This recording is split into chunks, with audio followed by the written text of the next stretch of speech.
Move to approve the staff recommended action as presented in the staff report to this Plan Commission for this case. Second. All in favor? Aye. Nobody opposed. Okay, motion carries. Thank you. I move we close public hearing number 2023-1009. And we've already done that. Second. All in favor? Aye. Okay, I propose that we open public hearing number 2021-0268, excuse me, Crossroads of Orland Park, mixed-use plan development. Second. All in favor? Aye. Thank you. Is the petitioner here? Yes.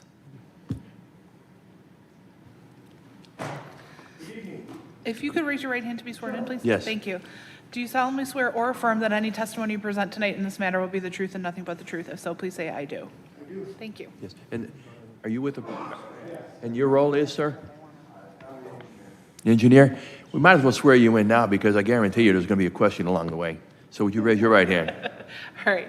Do you solemnly swear or affirm that any testimony you present tonight in this matter will be the truth and nothing but the truth? If so, please say I do. Thank you. Thank you so much. Please proceed. Well, I have to just say, my name is Anthony DeAngelis, first of all. I am executive estate and development corporation, who is the owner and the developer of this site. It's kind of surreal for me, actually, to be standing before you guys right now, because approximately 30 years ago, I was doing the same thing, only I was obviously probably a little less gray. But You were. I remember. do you remember? I was Got a going to good say, memory. I think were you on the plan commission then? I was on the village board. Oh, on the board back then, okay, sorry. When we did a consolidation of this property into one lot from multiple lots, so we could provide for the eventual re-subdivision and development of the same. So it's just kind of interesting that it took 30 years to get back here, but I'm excited that we're finally here. As you can see, this is a 16-acre property right at the southeast quadrant of 159th Street and LaGrange Road and 94th Avenue.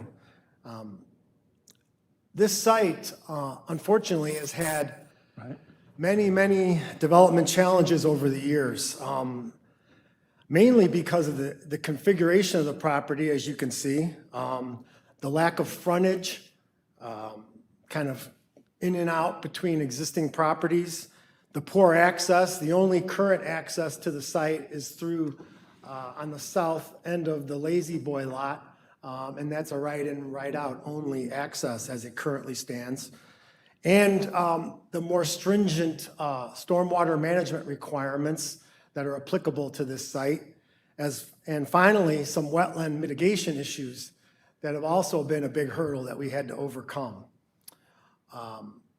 Over the years, we've had several development plans that we've actually proposed to the village, to staff, that we reviewed. Most of them were retail-oriented plans back in the day, and unfortunately, we were unable to secure any real qualified anchors to make the plan viable. They wouldn't commit because of the various challenges. Until we could figure everything out potentially and get it all done, then they're like, come back and talk to us then. Meanwhile, the crash happens and everything else. So, but I'm happy to say that I want to say around 2018, we started looking really hard at how we could come up with a mixed-use plan that would meet the zoning requirements, but also be economically viable and be a true improvement and asset to the community. In 2019, we submitted our first plan and started working closely with the village staff, its consultants, and other officials to come up with this synergistic plan that's pedestrian-friendly, economically viable, and also is a mixed-use plan that really meets the true spirit of the core zoning. That's 2019. Here we are, it's 2024. Just keep that in mind. So it's been almost 5 years, basically, since we first started down this path. I give the staff a lot of credit.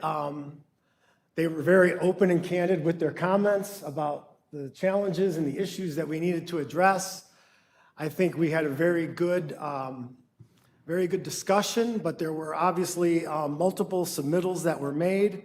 And the end result, after years of planning and numerous meetings and plan reviews, is the plan you will see next on the next slide, the Crossroads of Orland Park Plan Development. Intercontinental is proposing a 6-lot subdivision that's consistent with this plan, obviously, that includes 3 freestanding commercial, restaurant, or retail outlots, a luxury residential community, a Hilton hotel, and a very large activated open space recreation and stormwater management facility.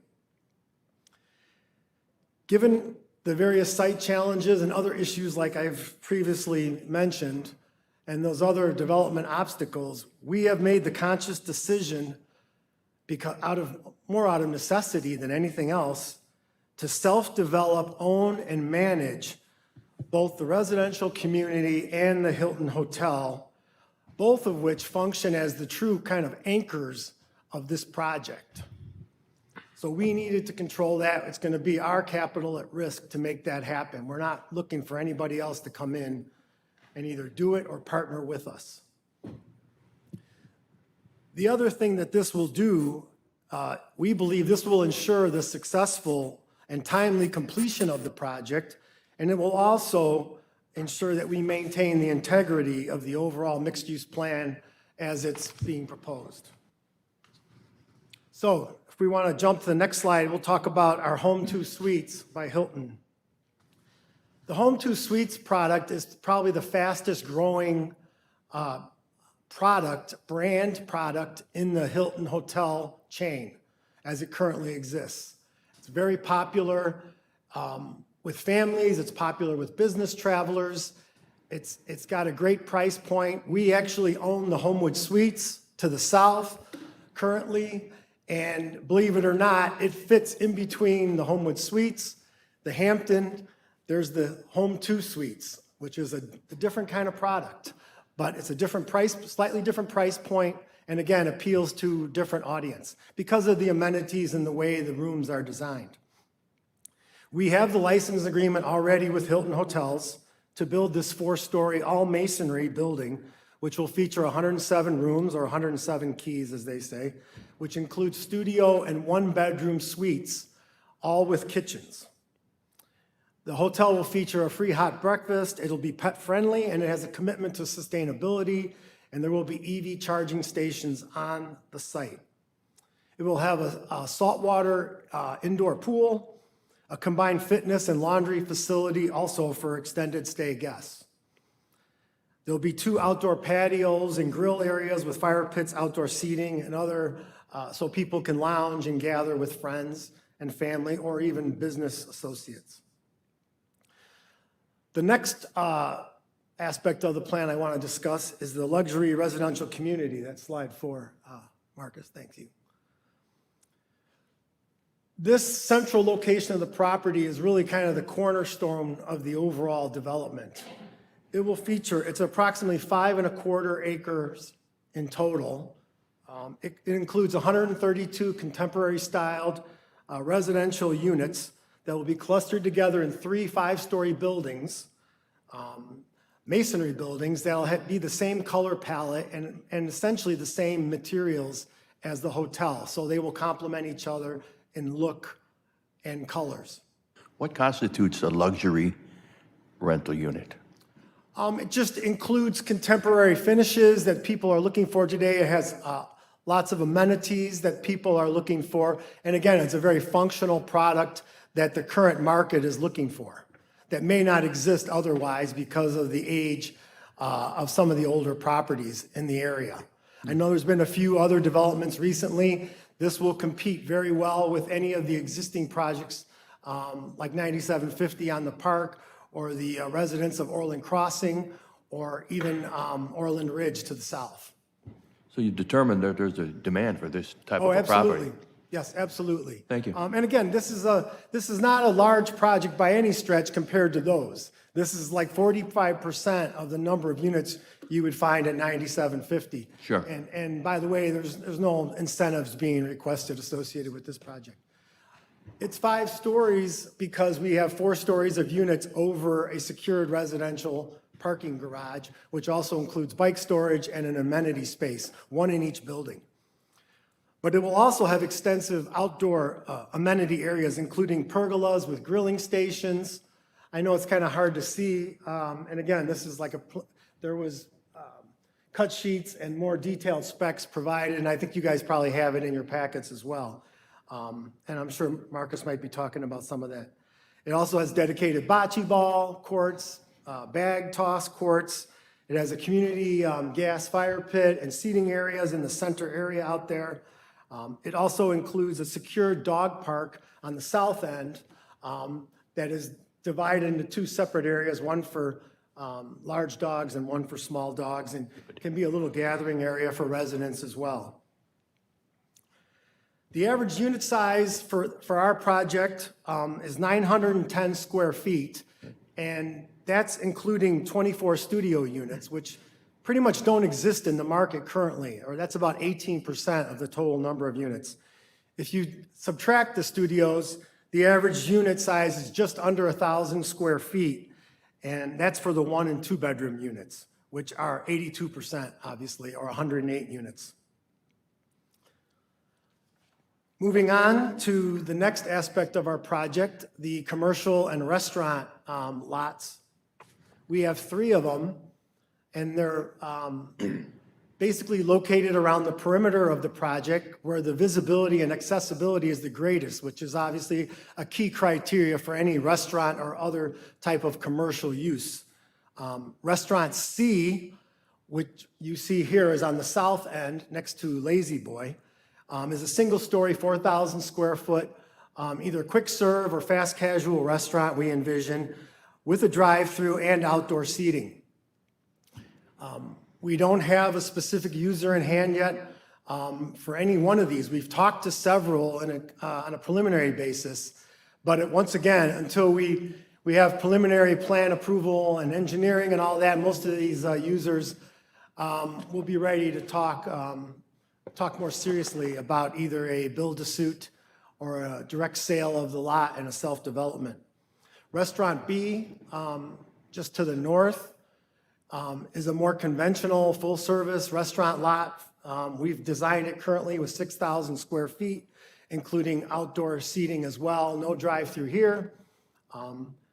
We hope that this will benefit too from the cross-access with the Pep Boys lot, as well as an additional curb cut that we're proposing on right-in, right-out curb cut on LaGrange Road in between Lazy Boy and the new restaurant property. The final restaurant lot, Restaurant A or Lot 3, is again another single-story, 4,000 square foot, either a quick-serve restaurant or fast casual restaurant pad that includes a drive-through and, again, outdoor seating. Located, this is along 159th Street, and the proposed right-in, right-out with a deceleration lane that we're showing there on 159th Street to enter the development from the north. Again, as I mentioned, all 3 of these single-story lots will maintain the view corridor into the center of the development where the residential will be located. And they're obviously, again, on the best lots from a visibility and accessibility standpoint, because we know that will, once again, be important to any of these users. In terms of visibility, it appears that neither Restaurant B or Restaurant C would have visibility from 159th or LaGrange Road. Yeah, I'd like to think they will. I think you're right. But obviously, when you're going up and down LaGrange, what is it, 40, 45 around Yeah. there? I mean, you're moving pretty quick, so it might not be as easy to see all the way through But you do to have that, 159th. but you do have that internal road there. Yes, exactly. Oh, absolutely. The internal road is key, obviously. course. That connects everything together. I'm just saying, when you're on 159th or LaGrange, those 3 outlot sites are the best as far as visibility and the most convenient as far as access In and right out, off of yeah. those strategic regional arterial streets.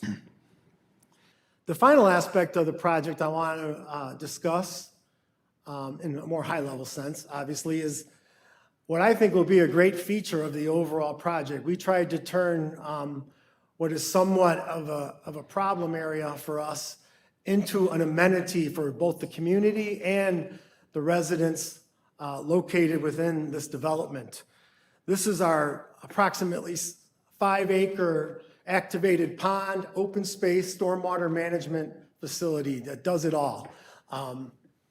As I mentioned before, this is about 30% of our site, believe it or not, that is going to be encumbered with this facility. And unfortunately, because of the amount of property, developed property that's tributary to this site from a stormwater management standpoint, and from this 24-inch storm sewer from LaGrange Road and IDOT that dumps directly into the site, all that water has to be maintained and conveyed through our property. And because of the fact that a lot of these other developments were built a while ago under different rainfall data, and I'm not trying to be a civil engineer, but I've had to spend enough time with this that I think I know most of it, and different release rates by MWRD, we're being held to the most stringent release rate. So therefore, because of our development would by no means require this much detention on its own. It's because this is more or less become a regional detention area for those areas, approximately what, 50 to 60 acres? And LaGrange Road, a portion of LaGrange Road right-of-way that's tributary to this site, that we had to come up with such a large stormwater management feature. So with that being said, we tried to take the pond. It basically has 3 areas, 3 aspects to it. There's a sedimentation basin, that's that small pond in the southwest corner that has the aerator fountain in it. That's where the stormwater enters initially to clean up the stormwater. It then flows overland into the native planting area, which is really a volume control area. And then it goes overland from there into and through drain tile into the big open water pond. So that's how the stormwater functions. We decided to take it, activate it by putting in a 1/3 of a mile asphalt walking path, multi-use path. You can run, walk, whatever you want around the perimeter. We've added 5 fitness workout stations in there next to a large gazebo, which will overlook the pond. We have benches located in and around the pond as well. We're making a connection to the sidewalk, which will connect to the boardwalk development to the south and complete the sidewalk connection along 94th Avenue. We have bike racks.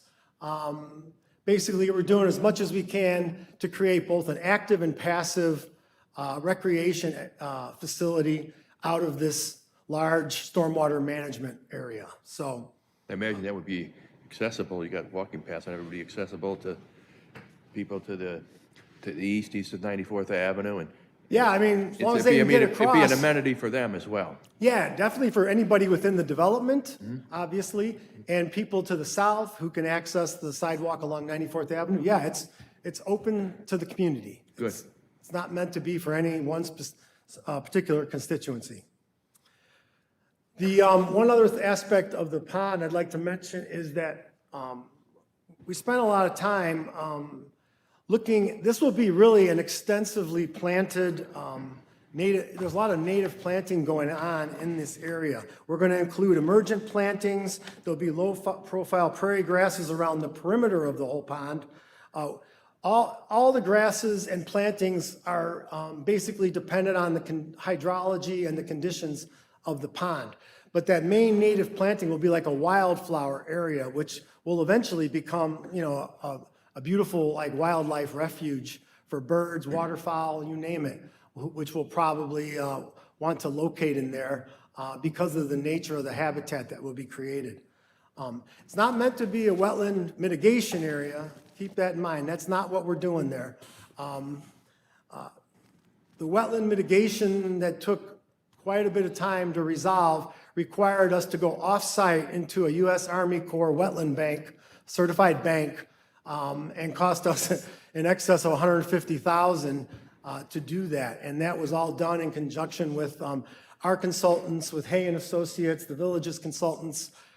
We all agreed upon what that mitigation plan should look like. So that has basically been resolved. So this is purely a stormwater management facility at this point. The last thing I'd like to just kind of mention are some significant other features and highlights. If you want to jump to the last slide there, I'll go back to the original mixed-use plan. We also incorporated several landscape boulevards. You can see all along that main access road. Wherever we could create it, we did, where it didn't disrupt access or anything else. That was something that we focused on, staff wanted us to do as another kind of BMP for the development. We also added bioswales in a couple locations where it was feasible. We've added extensive parking along the parkland areas to make it convenient for either residents or visitors to come and access the park area. That was also something that staff wanted us to do our best to make happen. We're also working, as you can imagine, one of the big challenges we've been facing, and we've been dealing with it for over a couple of years now, is working with IDOT. We have the pleasure of working with them on both 159th Street and LaGrange Road. I think the village has had a lot of experience working with IDOT over the years. Real joy, isn't it? That's an understatement. But we've completed our second resubmittal, and the village is supporting, the village engineering department is supporting the access as it's proposed, which includes the two right-in, right-outs, one on 159th, one on LaGrange Road, like I said, just north of Lazy Boy. And then we're petitioning for a three-quarter access on southbound LaGrange Road.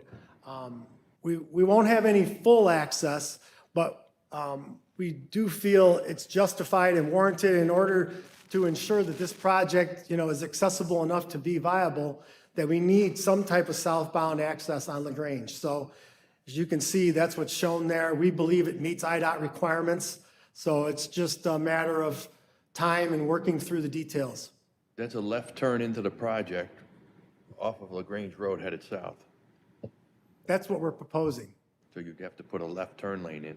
Right, it would go into the median that currently is out there. So that's where that southbound left turn, that's what I'm talking about, three-quarter access. So you could turn left into the site going southbound, but you can't turn left going out. Right. In other words, that would have been a full access. We would have loved that, but apparently that wasn't going to fly. So, Safety. yeah, that's what Making it's a all- left turn across 6 lanes of traffic? No, we understand it's a challenge.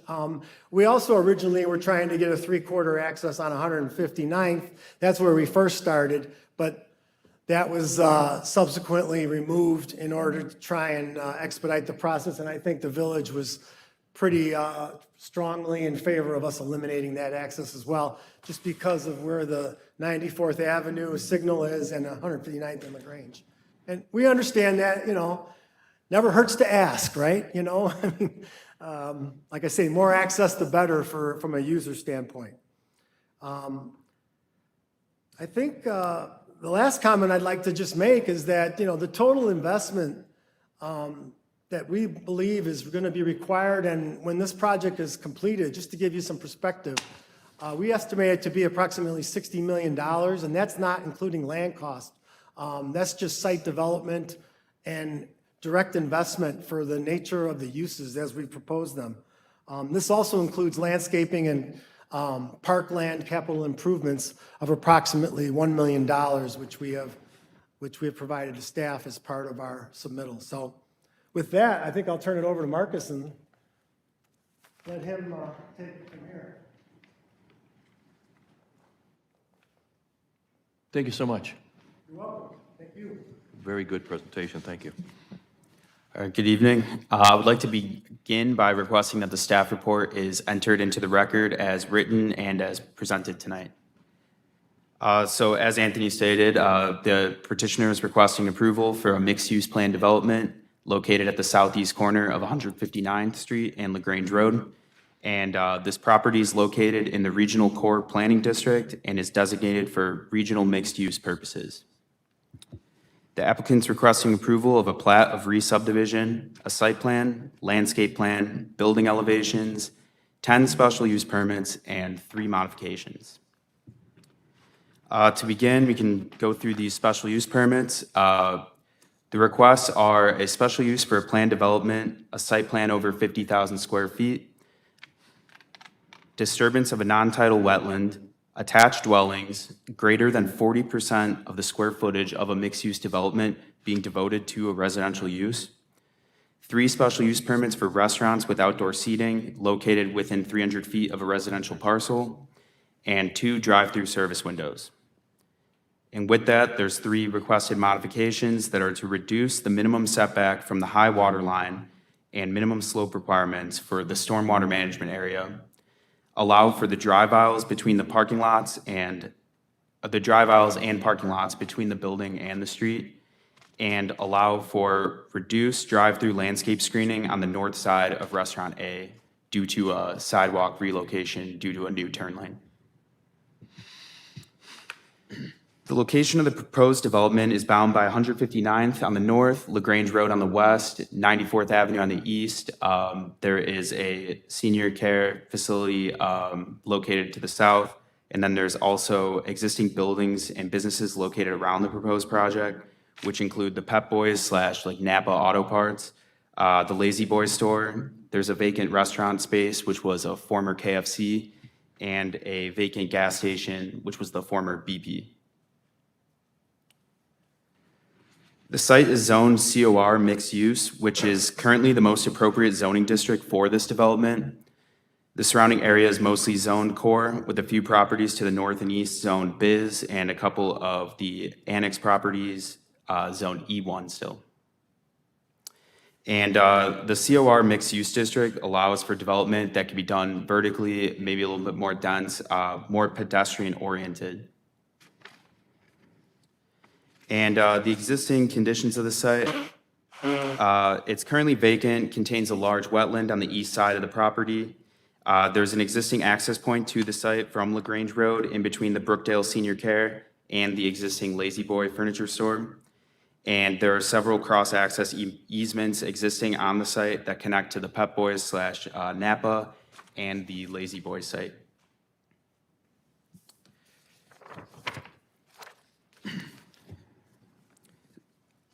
And as mentioned, the proposed site has 4 points of ingress, egress. There's a private internal drive through the site that you can enter off of LaGrange Road from the north or the south, or by a new curb cut and turn lane off of 159th Street. Additionally, a new curb cut has been proposed between the Pep Boys store and the Lazy Boy store, where Restaurant B would be located. And a traffic impact study was conducted for the project and outlined that 159th Street, LaGrange Road, and 94th Avenue will have a sufficient reserve capacity to accommodate the traffic generated from this development. And going into traffic, parking, there's 511 parking spaces proposed on the site, out of the required 518 for the proposed uses. And we allow plus or minus 20% of the required parking administratively for developments if it's justified. And we would say it's justified due to the smaller bedroom sizes and smaller unit counts for residential buildings. There are 3 restaurants proposed on the site, 2 of which contain drive-throughs. And currently there are no tenants or building elevations proposed for the site. And staff recommends that the future restaurant uses are subject to the conditions outlined in the report and in the staff recommended action that make sure that the restaurant use complies with the proposed plans for the site.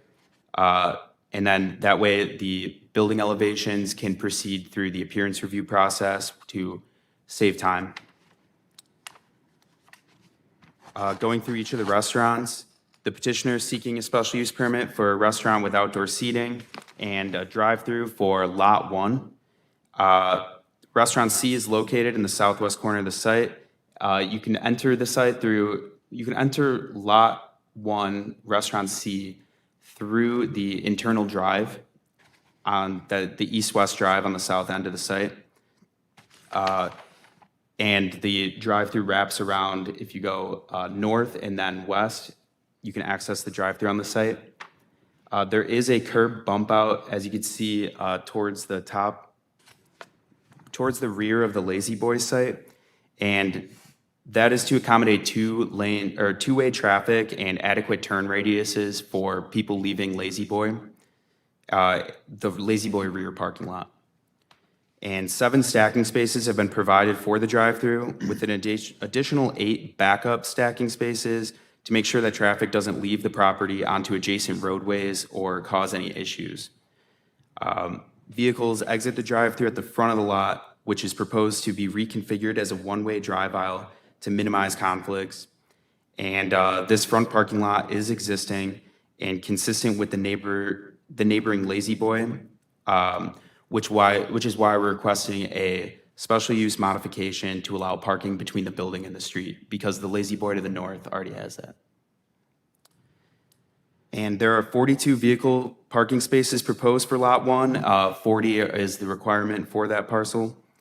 And there are 6 bicycle spaces provided. And just for accessory structures, the garbage enclosure, I'm not sure if you can see, is located on the east of the site.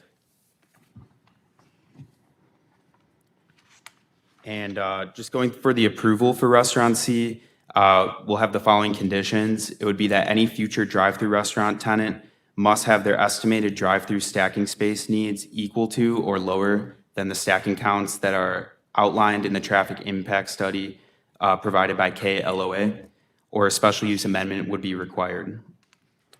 The proposed building footprint is to be no greater than the building footprint proposed on these plans. Otherwise, a special use permit amendment would have to be granted. And if the development complies with the approved site plan and the approved landscape plan, we recommend that the development may proceed through the appearance review process. Restaurant B, as mentioned, also does not have a proposed user at this time, but same approval for a restaurant with outdoor seating. There's no drive-through proposed for Restaurant B. Restaurant B is proposed to be up to 6,000 square feet in size and contains 60 parking spaces and 6 bicycle spaces. And this site is proposed to be accessed directly from LaGrange Road or from Pep Boys to the north or Lazy Boy to the south. And on the east side of the site, there's a bioswale proposed for stormwater management and additional green space as a buffer between the residential parcel and the restaurant. And the trash enclosure for this parcel is located on the northeast corner of the site. And again, it would have the same motion for approval with the same conditions as in having a building footprint no greater than the 6,000 square foot building footprint illustrated on the site plan, and then also with the appearance review process. For Lot 3, again, the petitioner is seeking approval of a special use permit for a restaurant with outdoor seating, and this also has a drive-through lane. It's a 4,000 square foot restaurant with 8 stacking spaces in the drive-through lane and 8 additional stacking spaces through the parking lot before the internal roadway to make sure that there aren't any additional traffic issues. And Restaurant A would require up to 40 vehicle spaces, and there's currently 38 spaces proposed. There's 4 bicycle parking spaces proposed on this restaurant. And additionally, the whole site contains shared parking. So if Restaurant A, if the parking is not adequate during a peak period or something, people can also use the north end of the Lot 5 to the south. The trash enclosure for Restaurant A is located on the west side of the site, closer towards that Pep Boys stormwater management area. And a modification is requested for drive-through screening on the north side of this site. And again, that is due to the addition of a right turn lane on 159 to access that internal roadway. And then just like the other restaurants, this approval is based upon the traffic generation as well as the fitting in that 4,000 square foot building footprint. Otherwise, a special use amendment would have to be granted.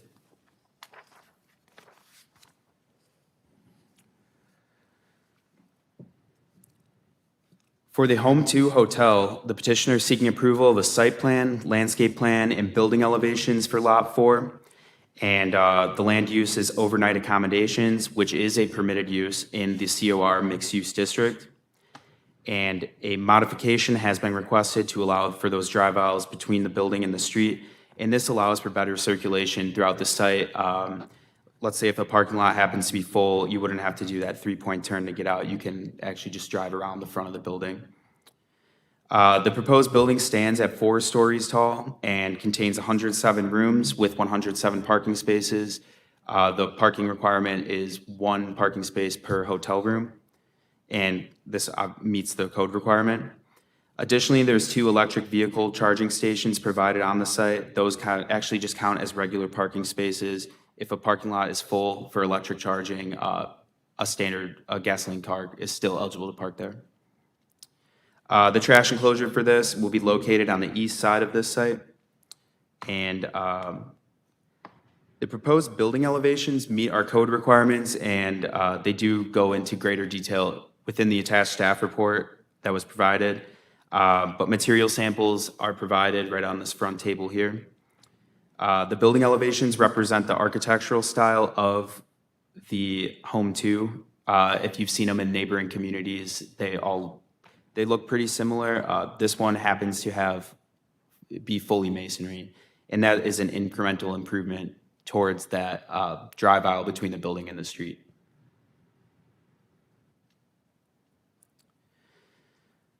Lot 5 is the multifamily residential parcel, which contains 3 multifamily buildings, which would require a special use permit for attached dwellings, and a separate special use permit that will allow for residential uses to exceed more than 40% of the square footage of a mixed-use plan development. Each proposed building contains 44 luxury apartments ranging from studio size to 2 bedrooms. And parking for this parcel is provided at 1.76 parking spaces per dwelling unit. The code actually requires 2 per dwelling. But staff is supportive of this reduction, again, because there are smaller unit sizes on the site. There may be 1 person living in a unit and they would not have 2 cars, possibly. And then going into amenity spaces, there's a large common open space between buildings A and B that contain bag sets, bocce ball, fire pit, grills, and this is in a shared courtyard setting. And then south of building C is a proposed dog run as an additional amenity for the residents. Here's a floor plan of the first floor of the building, which was dedicated to amenities, and each building will contain 21 indoor parking spaces. And obviously, there's parking on the interior and exterior of the building, and those are all counted for within our parking requirement. And then floors 2 through 5 of the residential units are shown here. Every unit has its own private balcony, and when you include the indoor/outdoor amenity spaces, common open space and private open space requirements for residential have been met on this site. And not to get too repetitive, the exterior of the buildings will be primarily built with masonry, and portions of the top of the building are constructed with EIFS, and these building elevations do meet our code requirement for our design standards. And it's worth noting that the building elevations match the brick used on the Home 2 suites, which kind of creates a consistency throughout the Crossroads site. Then here are the side elevations. And Lot 6 serves as the common open space and stormwater management area and another amenity space for the site. There's a pond overlook with fitness equipment, a walking path around the naturalized planting area, and benches throughout the lot. There's 18 parking spaces proposed along the east side of that internal drive, and there's actually no requirement for the common open space to require parking. Additionally, a new sidewalk is proposed along 94th Avenue, which creates a pedestrian connection all the way down to, I want to say, 164th place, over by Lifetime. So there was just a gap on this parcel, so it's nice to get that connection for the sidewalk. Modifications were requested for the setback area of the detention pond and the slope requirements. This is due to the hotel parcel being, their parking lot being closer to the pond, and this kind of requires the detention pond to have a slope that's greater than that 2-to-1 ratio. And staff is supportive of this modification. And here's just an aerial with the existing open water area and the proposed open water area.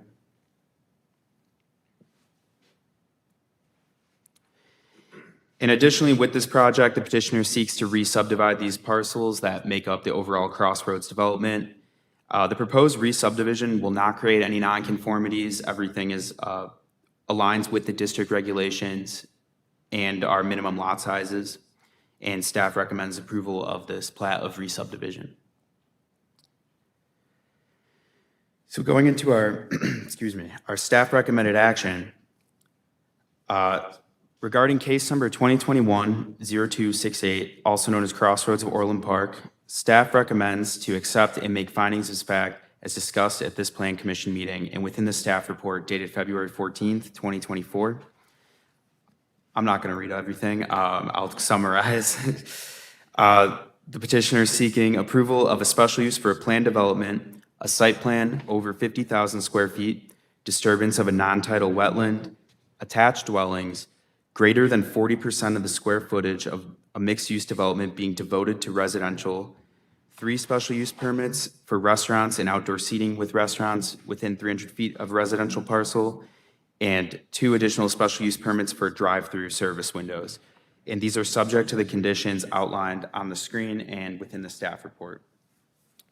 And staff additionally recommends approval of the following modifications, and that again is reducing that minimum setback area from the high water line on the northwest side of the detention pond, and that slope requirement as well, and allowing for drive aisles and parking lots in between buildings in the street for lots 1, 3, and 4, and reducing the drive-through landscape screening on the north side of Restaurant A. Staff additionally recommends approval of the site plan, landscape plan, and building elevations. And I can fast forward a little bit through these individual ones. And the Plan Commission recommended motion is I move to approve the staff recommended action as presented in the staff report to the Plan Commission for this case. Well, thank you, very, very thorough and detailed explanation, much appreciated. Much appreciated. Okay, so we have members of the public here. If any of you have a question or would like to say anything, we'd ask you to raise your hand. I'd ask you to come up to the podium here. You'd be sworn in.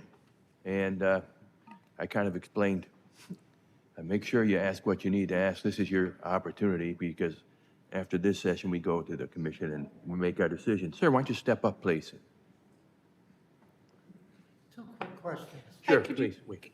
Oh, I swear. Sworn in, thank you. Do you solemnly swear or affirm that any testimony you present tonight will be the truth and nothing but the truth? If so, please say, I do. I do. Thank you. And your name and address, Wally please? Wallace? Pardon? Wally Wallace? Wally Wallace. W-A-L-A-S? Where do you live? The condo. Across the 94th. Yeah, on Broadwalk. Go ahead, please. Just 2 quick ones. Is there any roads that are going to be going from any of these properties onto Broadwalk Street? No. No. And is there anything close to the condo being built? Close what? Close to the condo, to the 4-story condo? You want to show the site plan again? The condo would be across from that Brookdale Senior Care, and then there's that empty lot to the north, and then north of that would be the closest building. So nothing real close. Nothing really That's close. an adequate distance. That's all. Well, thank you very much. You said north? All right? West. You said it'll be north of the north, it'll be west of the north. It would be northwest, correct? Yes. Thank you. Thanks again for taking the time to come. Anybody else? Sir? Hi, good evening. Do you solemnly swear or affirm that any testimony you present tonight will be the truth and nothing but the truth? If so, please say I do. I do. Thank you. Your name and address, please? John Babbington, Babbington, 16039 Boardwalk Lane. North Boardwalk Lane. Boardwalk, thank you. Please, sir, continue. My question is regarding Boardwalk Townhomes has a pond. Presently, there is a pipe between our pond and the wetlands. I'm just wondering if that's still going to be there.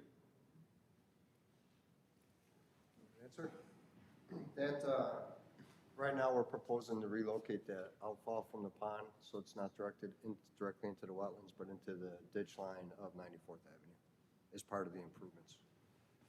Okay, so if there's an overflow on our pond, it will flow in the 94th Street. So the overflow will continue to flow into our site, Okay, but the pipe itself will be redirected to the swale in 94th Avenue. okay.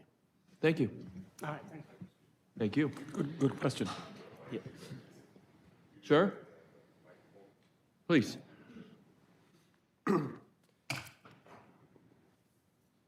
The pond design right now calls for the overflow from the Boardwalk's pond to spill into our detention facility. But the actual pipe that's discharging out of the Boardwalk pond into the wetland area will be rerouted to the swale located in 94th Avenue.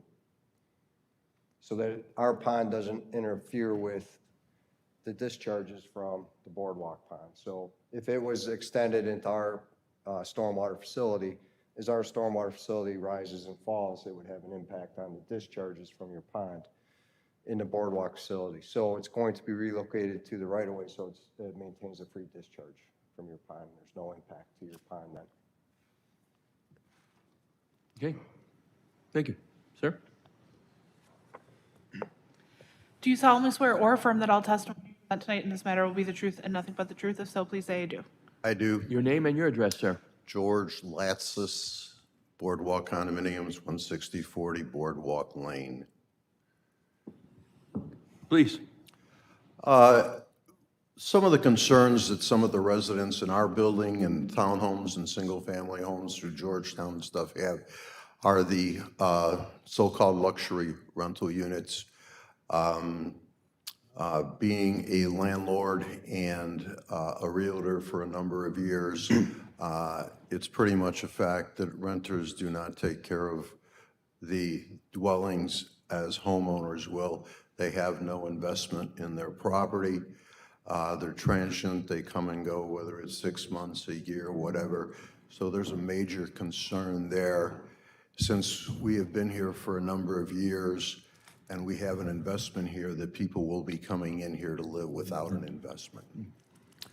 My next, I would just say that the developer has over 60 million reasons to make sure that that's kept up well. well, that's true, but that doesn't necessarily, okay, always work out to the best. Continue, please. Yes. My other question is, on the website, the staff report states that the developer did not do an actual traffic count. Could you speak up? I'm sorry. I'm sorry, what? I'm having a hard time. On the website, the staff report states that the developer did not do an actual traffic count for the proposed property, citing that the pandemic did not allow that to happen. With their traffic study, they calculated a formula that they used, but it is not an actual traffic count. So I'm wondering if an actual traffic count can be done, an updated traffic count can be done, And when that initial proposal to the staff was, it doesn't take into consideration the Orland Village towns and villas, the recent Silver Cross Hospital facility, the Hampton Inn around the corner. Anybody that lives in this area knows the traffic on 159th Street. 2019, we put a red light camera at the corner of 159th and 94th Avenue. In 2020, there were 37 accidents on that corner. The police department cites it as the most dangerous intersection in this area. So all these things need to be taken into consideration for traffic. Anybody that drives on 159th Street any time of the day, getting across it from LaGrange Road or 94th Avenue, you could sit through 2 or 3 lights waiting for traffic to get through here. And now we're proposing to add hundreds and hundreds and hundreds of more cars per day to this area. I'm not against development, but I think the extent of this project is huge for this area. And I would strongly recommend that some type of modification on this project. Well, you've obviously done your homework. I appreciate your comments. Although I was of the impression that a recent traffic study has been done. Would anybody from staff care to address that? Yeah, this was coming from what we saw, like you said, during the pandemic, when these traffic counts were going on, you would see, sorry, thank you. Thank you. Yeah, that was a common practice to where you would basically take the trend in data that you were seeing and verified by CMAP as well, and you would escalate that. Now, what I Can you would say is. tell everybody what CMAP stands for? so they Sure, know? Chicago Metropolitan Agency for Planning, to which we require basically a letter from them saying this is what the traffic in Orland Park looks like in the future. I'll add actually to your comment that, again, LaGrange Road and 159th Street are IDOT jurisdictions, so the traffic on those is up to their review. But of course, we do have a say in that as well. So, and again, if you're looking for traffic counts on 159th, oftentimes, are we going to make somebody sit there and count 22,000 vehicles a day, basically? You kind of go basically off of the traffic data that's there, as well as IDOT's guidance on that, to which they have commented that concern to the petitioner as well. So, yeah, and I believe you guys are still waiting on that response from IDOT too, right? Okay. Okay. Thank you. All right. Interesting. Mr. Chairman, Commissioner Schuessler. I think the village is involved in a study, and I asked the engineer that, with regard to 94th Avenue and 159th, isn't there a multi-million-dollar plan in the works to improve that intersection? Yeah, we're actually undergoing a safety study at that intersection right now. So it's not an official, again, like phase 1, 2 construction plan, but we are looking at those crashes, the pattern of crashes, intersection geometry, again, anything that can improve the crash situation there, we're taking a look into. And to your points as well, and as Anthony had stated, this conversation in particular was a huge reason why we did not want that left turn lane westbound 159th Street to come into the development, again, to keep that separate and to maintain, basically protect that area between the LaGrange Road and 94th Avenue intersections. Yeah. Okay. Of course you may, please. You took the time to come here, you deserve to. Please get up here.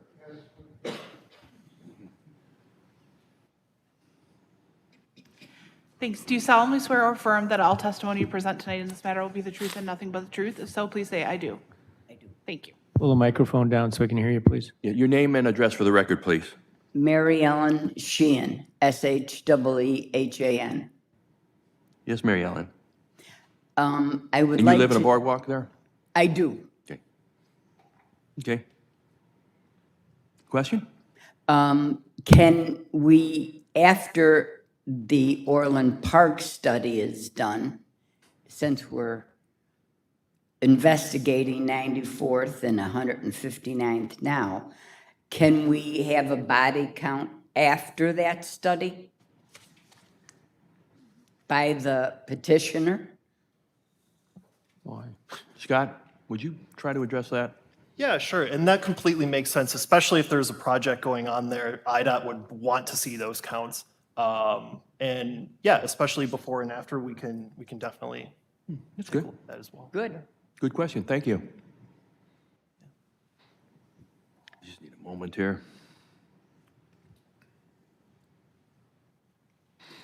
Anybody else?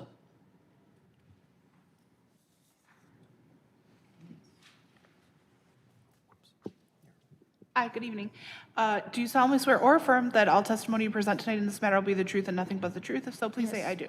I do. Thank you. Your name and address, please. Margaret Dudek, 16040 Boardwalk. Martha? Margaret. Margaret, I'm sorry.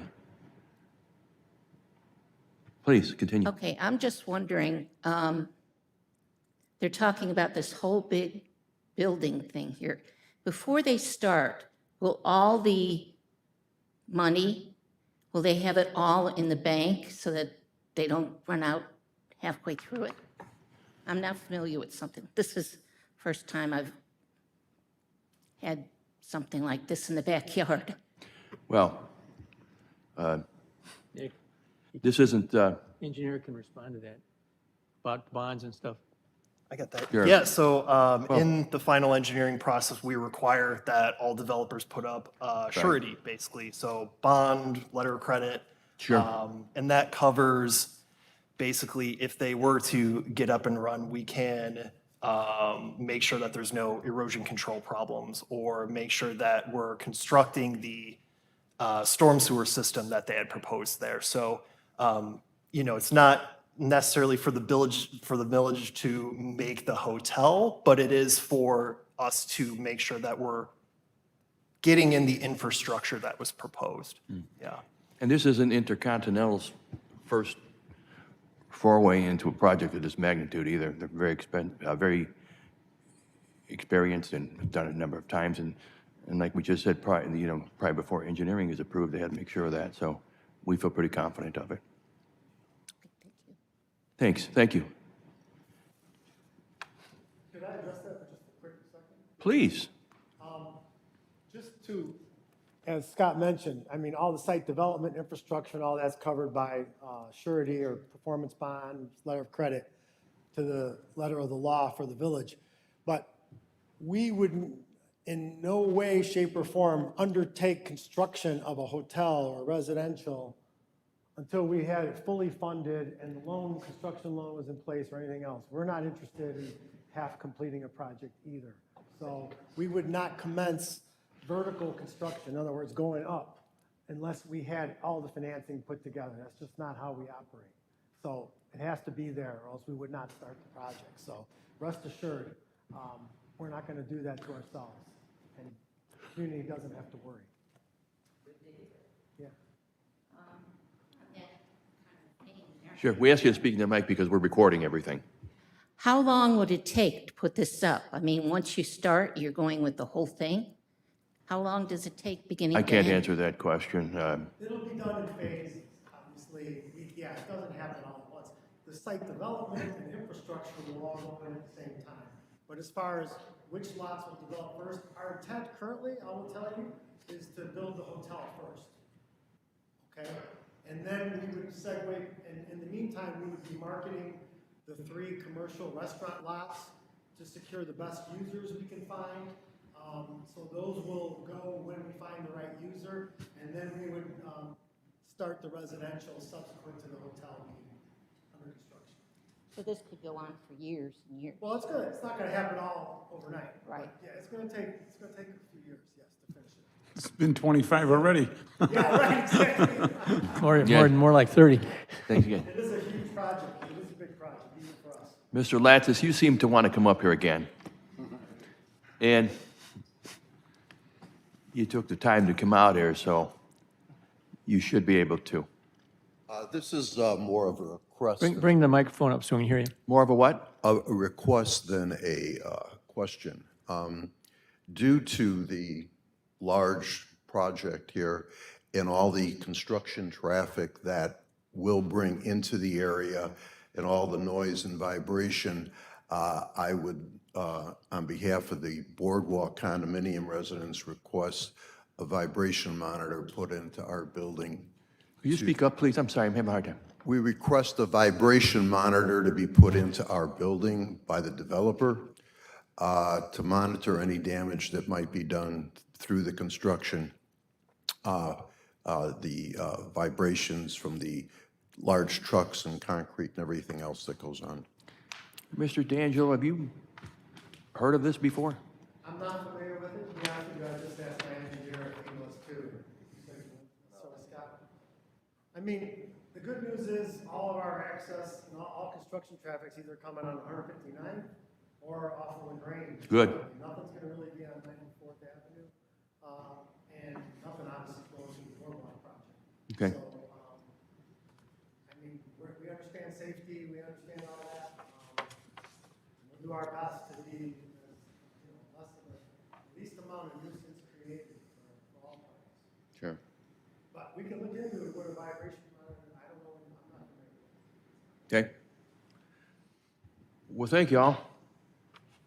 And again, I truly appreciate your coming. You made a lot of good points, and it's always great to hear from our residents.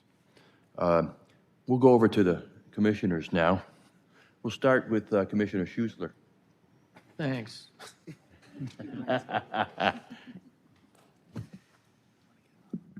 Well, first, let me say, I think it's a quality development.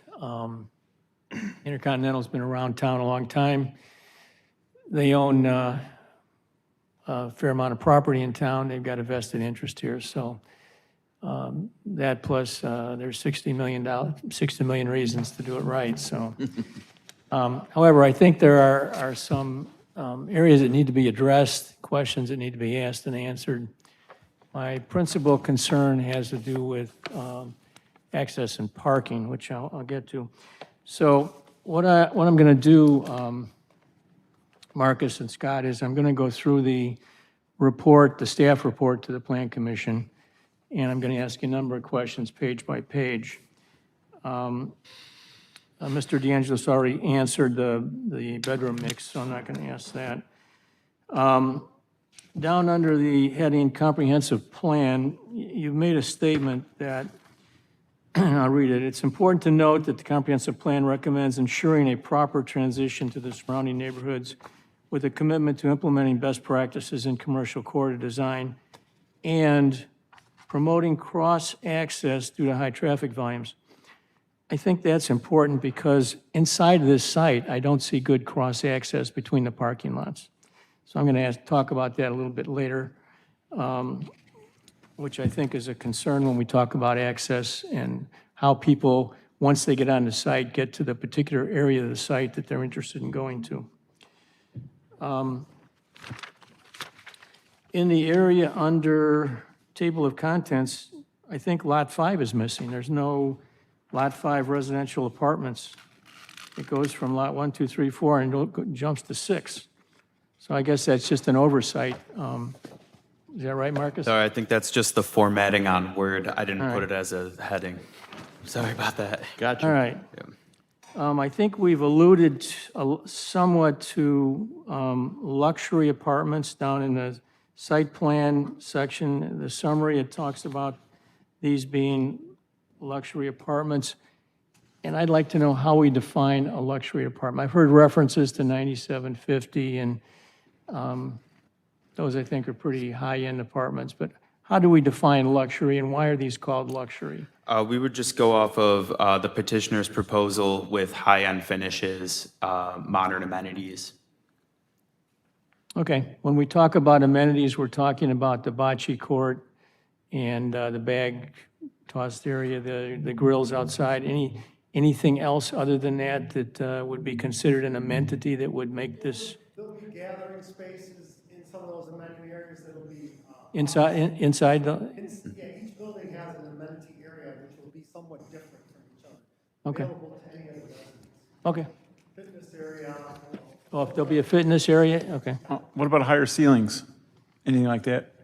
On the inside interior trim?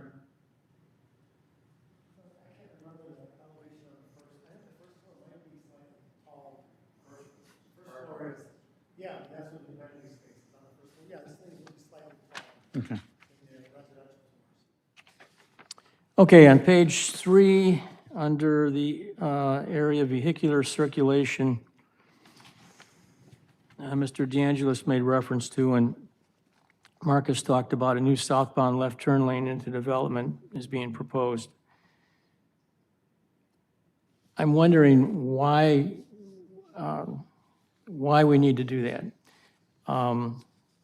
It seems to me it's, well, number one, it's extra expense to the developer, but I'm sure that the developer considers it money well spent if it solves, if it is for a particular purpose. When LaGrange Road was widened to 6 lanes, there was a big concern. The IDOT insisted on an unmountable median with very limited cross-access, with few exceptions. They only allowed the left turn lanes at signalized intersections.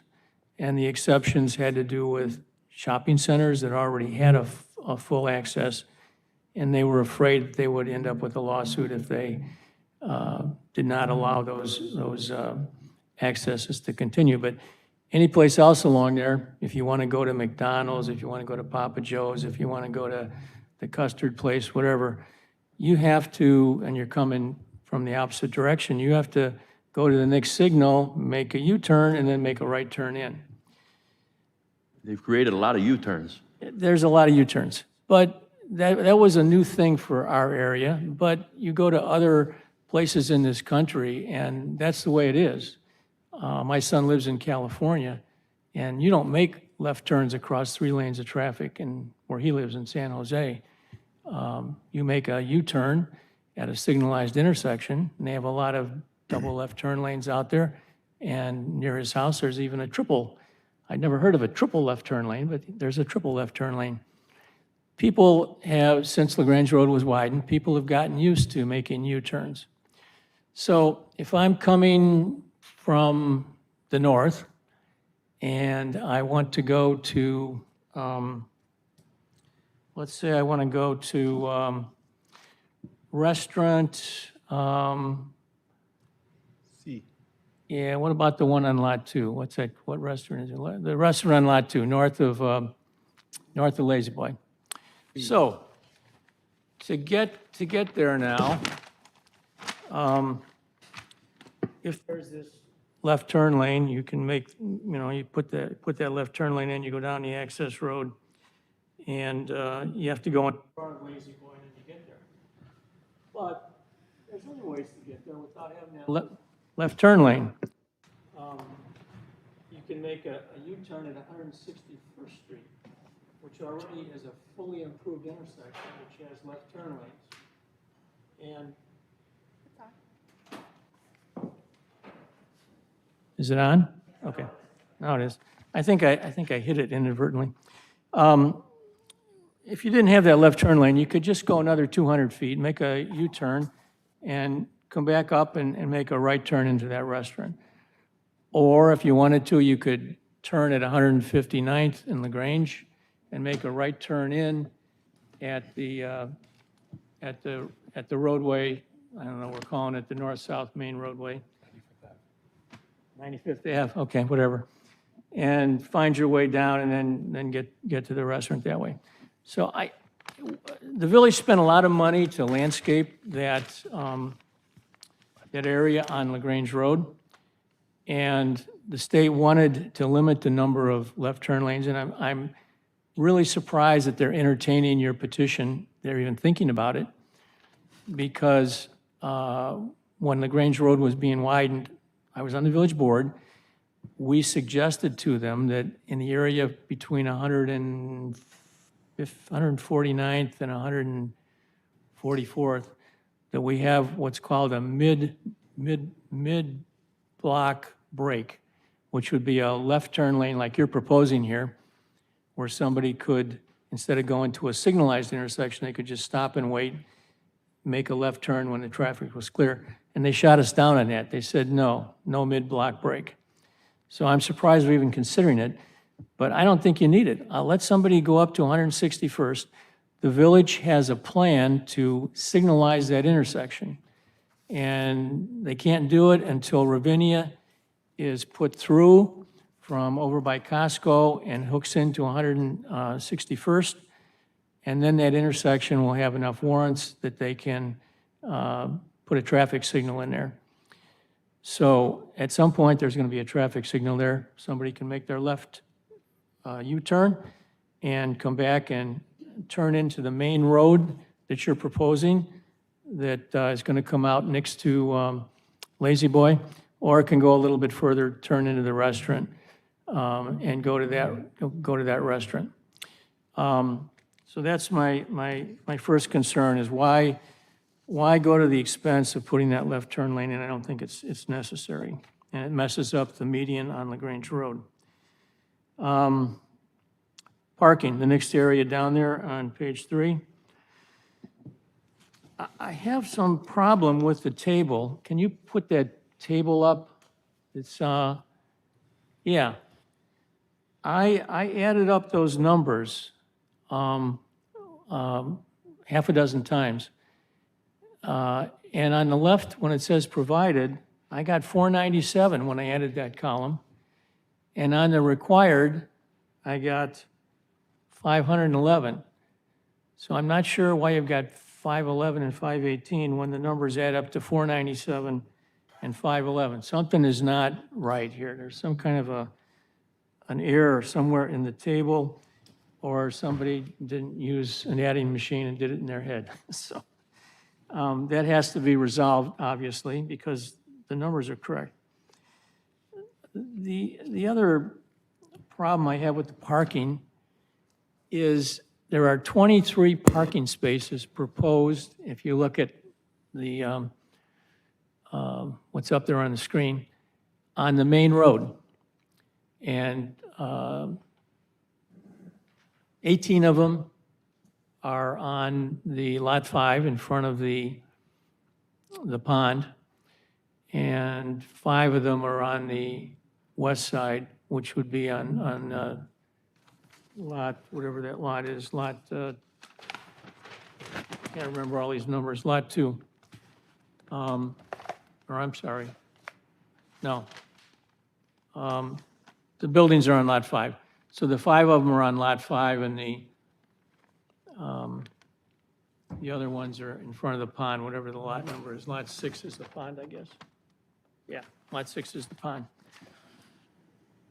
My question for the staff is, how safe is it to have traffic backing out diagonally onto this main roadway that's handling all the traffic coming in or out of this site? It seems to me that that's an invitation for accidents. Scott, can you respond to that?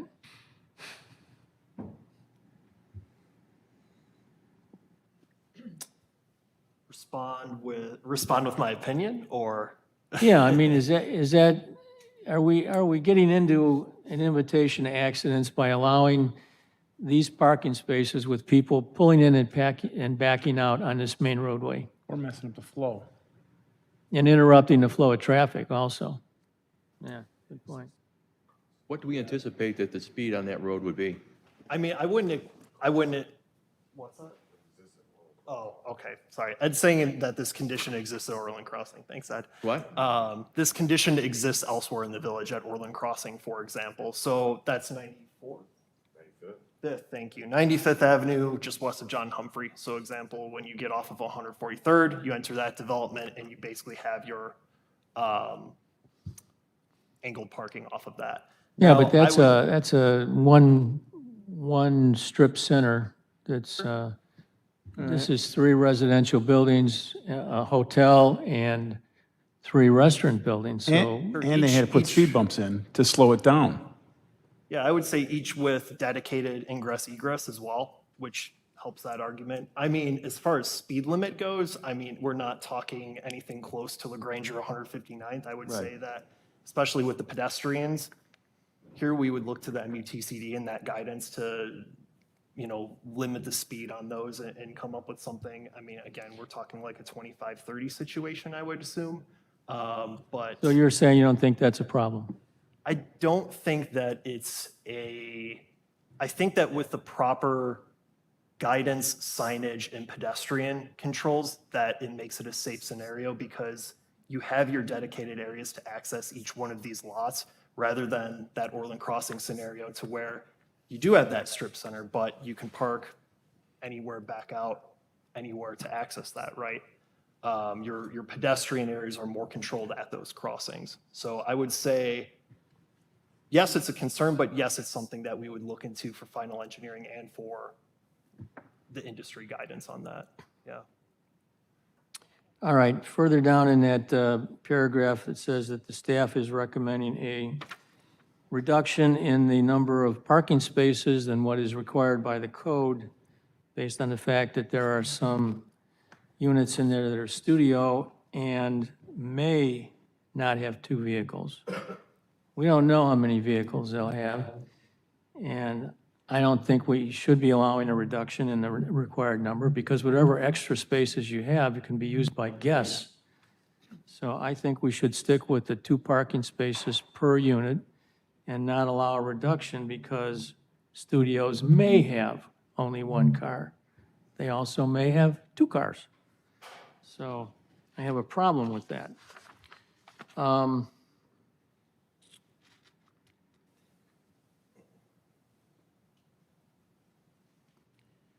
Okay, you're proposing a right turn lane on 159th, but not a right turn lane on the Grange.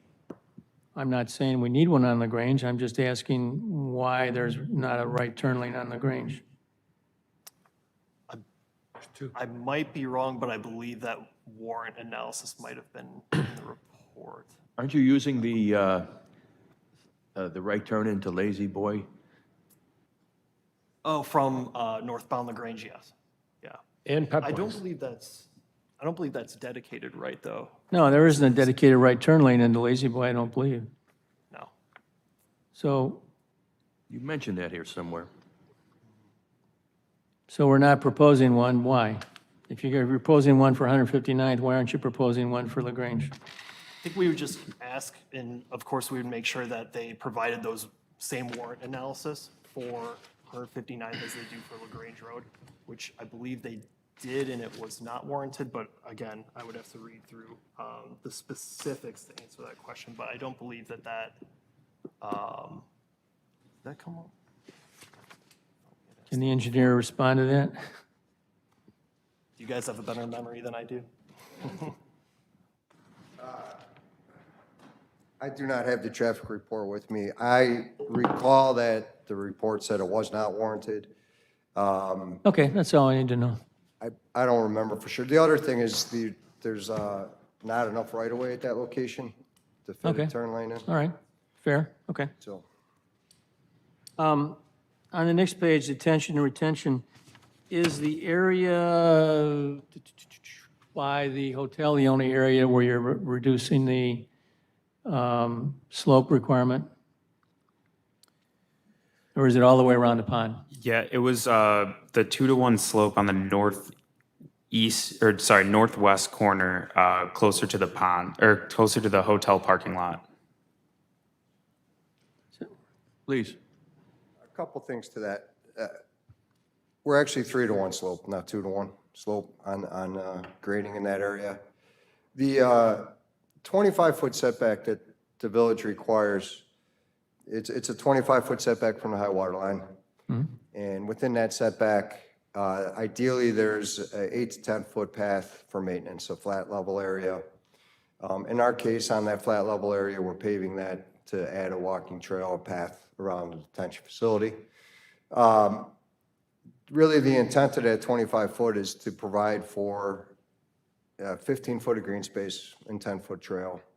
So in theory, we are asking for a variation, but from our high water level to the trail, we still have the 15 feet. It's just the trail is sitting on the outside edges of the 25-foot. It's more semantics in the case of the hotel site because the parking lot It goes close to the property line, there's a couple feet of green space, and then the trail starts.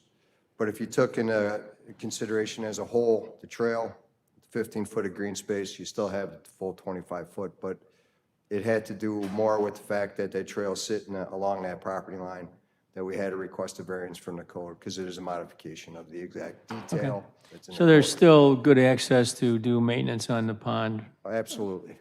all the way around? We Okay. still have we have the paved trail all the way around, we still have 15 feet of green before the high water level. Okay. Okay, Lot 1, Restaurant C, which is on page 7. I have a big problem with that because there's a cross-access between Lot 1, Restaurant C and Lazy Boy. So right now, there's no access to the back, well, I take that back. Right now, there is access to the back of Lazy Boy, to their back parking lot, which has quite a number of parking spaces. But it goes across the paved area, which is the eastern portion of Lot 1. Right now, do you have put up the slide that shows existing conditions? Oh, okay. Yeah, okay. If you look behind Lazy Boy and then look to the south, you can see it looks like the Lazy Boy parking lot extends all the way over to the southern lot line of the Intercontinental property.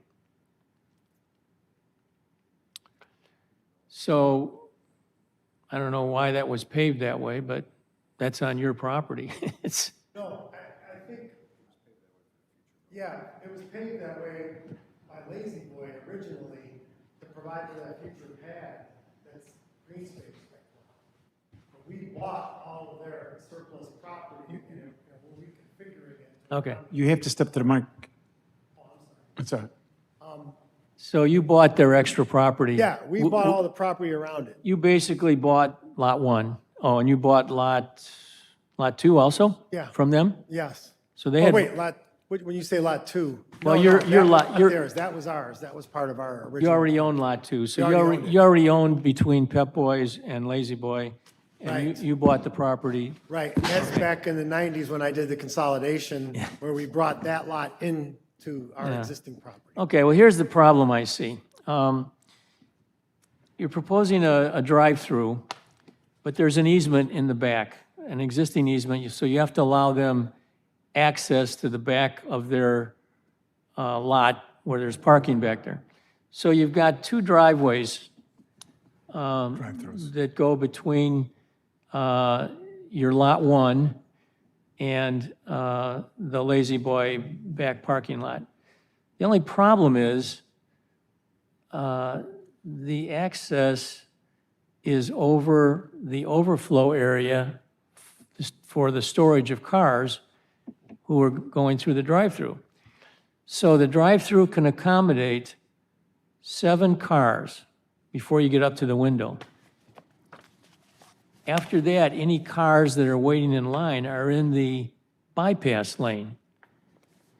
So anybody that wants to get to that parking lot has to wait in the bypass lane for the cars that are waiting to go in to place their order.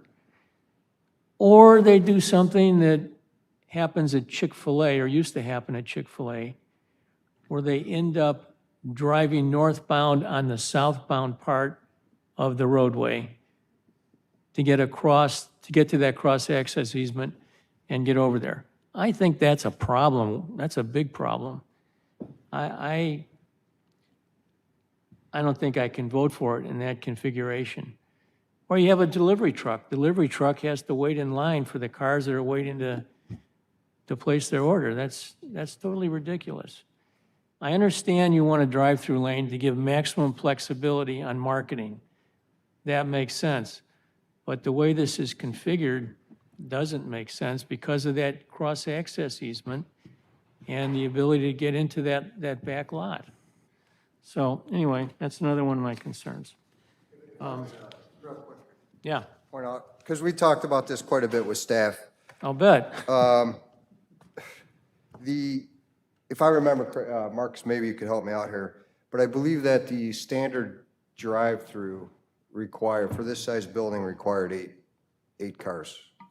So as part of the approval, we're looking for a drive-through that would allow for 8-vehicle stacking, which is what's basically shown if you include the one car that's just west of that driveway you're talking about. The additional cars that were shown, Well, you got 7, but I'm not going to argue about one car. I mean, it shows 7 on your diagram here. so the additional cars that were shown were kind of to show what the maximum could potentially be. So, but our conversations with staff through the whole process here was, they can't grant us a special use for anything other than the basic drive-through, which I believe was 7 or 8 vehicles. And then if a user comes in that requires more parking, then they would have to rework the site plan or do something in order to be granted that special use permit. But as far as ingress and egress, well, first of all, Lazy Boy very rarely has any cars in the rear parking lot. It's mostly just used for deliveries, at least for this particular user as a Lazy Boy at this point in time. But we've shown the village staff auto turn analysis of the delivery trucks coming and going out. Obviously, if there's a car parked in the driveway, that doesn't function. But the configuration, the geometrics of the parking lot do allow for delivery trucks to come in the back, circle around, unload, and exit out that drive aisle. I understand that, as long as there isn't a car waiting to go through the drive-through. And I guess my point just was to clarify, the cars we're showing on all the drive-throughs were just the maximum available, but they're not what's required to get the minimum drive-through requirement. Okay, you might think I'm trying to bang you on this particular one, but we've recently had a problem at Chick-fil-A where the traffic got so bad that it backed up in a circle all the way around the front to the back of Chick-fil-A onto LaGrange Road, which was a safety issue. Sure. Recently, we approved 5 restaurants on the Toys R Us site, Theater. where then that old theater used to be. And there have been some issues with that, okay? So I think we have to look at what's the worst that could happen, not look at what the best is. 7 or 8 cars backup, no problem. You have more than that, I can see a problem here. There's probably, I'm not an engineer, but there's probably some other way to configure this thing so that you can satisfy that concern that where there's clear access in there. And who knows what's going to happen with Lazy Boy. They might not be there 5 years from now, but there might be somebody that uses every parking space in the back of that lot. And then where are we? We've got a lot of cars, using that cross-access easement. So I think we need to look at what if there were more cars back there, not the fact that there aren't more cars there today. Sure. All right, a couple of other points, and then I'll turn it over to the rest of you guys to argue. A question on Lot 3, Restaurant A. How do people who want to go inside, how do they access the parking along the west side there? It looks like we got a similar problem there where they have to go through the bypass lane of the drive-through to get to 1, 2, 3, 4, 5, 6, 7, 8, 9. Looks like there are 10 spaces there on the west. Is that correct? You have to go through the bypass lane to get to those 10 spaces? That's correct. Okay. I'm not as concerned about that as I am about the cross easement thing, but that one, let's see, how many stacker do we have? 1, 2, 3. So that one's approved for 8, and then it has those 8 additional shown in case the drive-through gets backed up. Yeah. And if the drive-in is backed up and you end up going to those 8, then somebody can't get to those parking places. So, okay. All right, I'm almost done.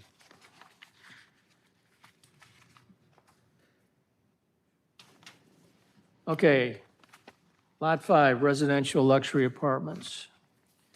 In the summary, it talks about special use to allow residential uses to exceed more than 40%. I have absolutely no problem with that as long as we have adequate parking, and I don't think there's adequate parking, so I do have a problem with it.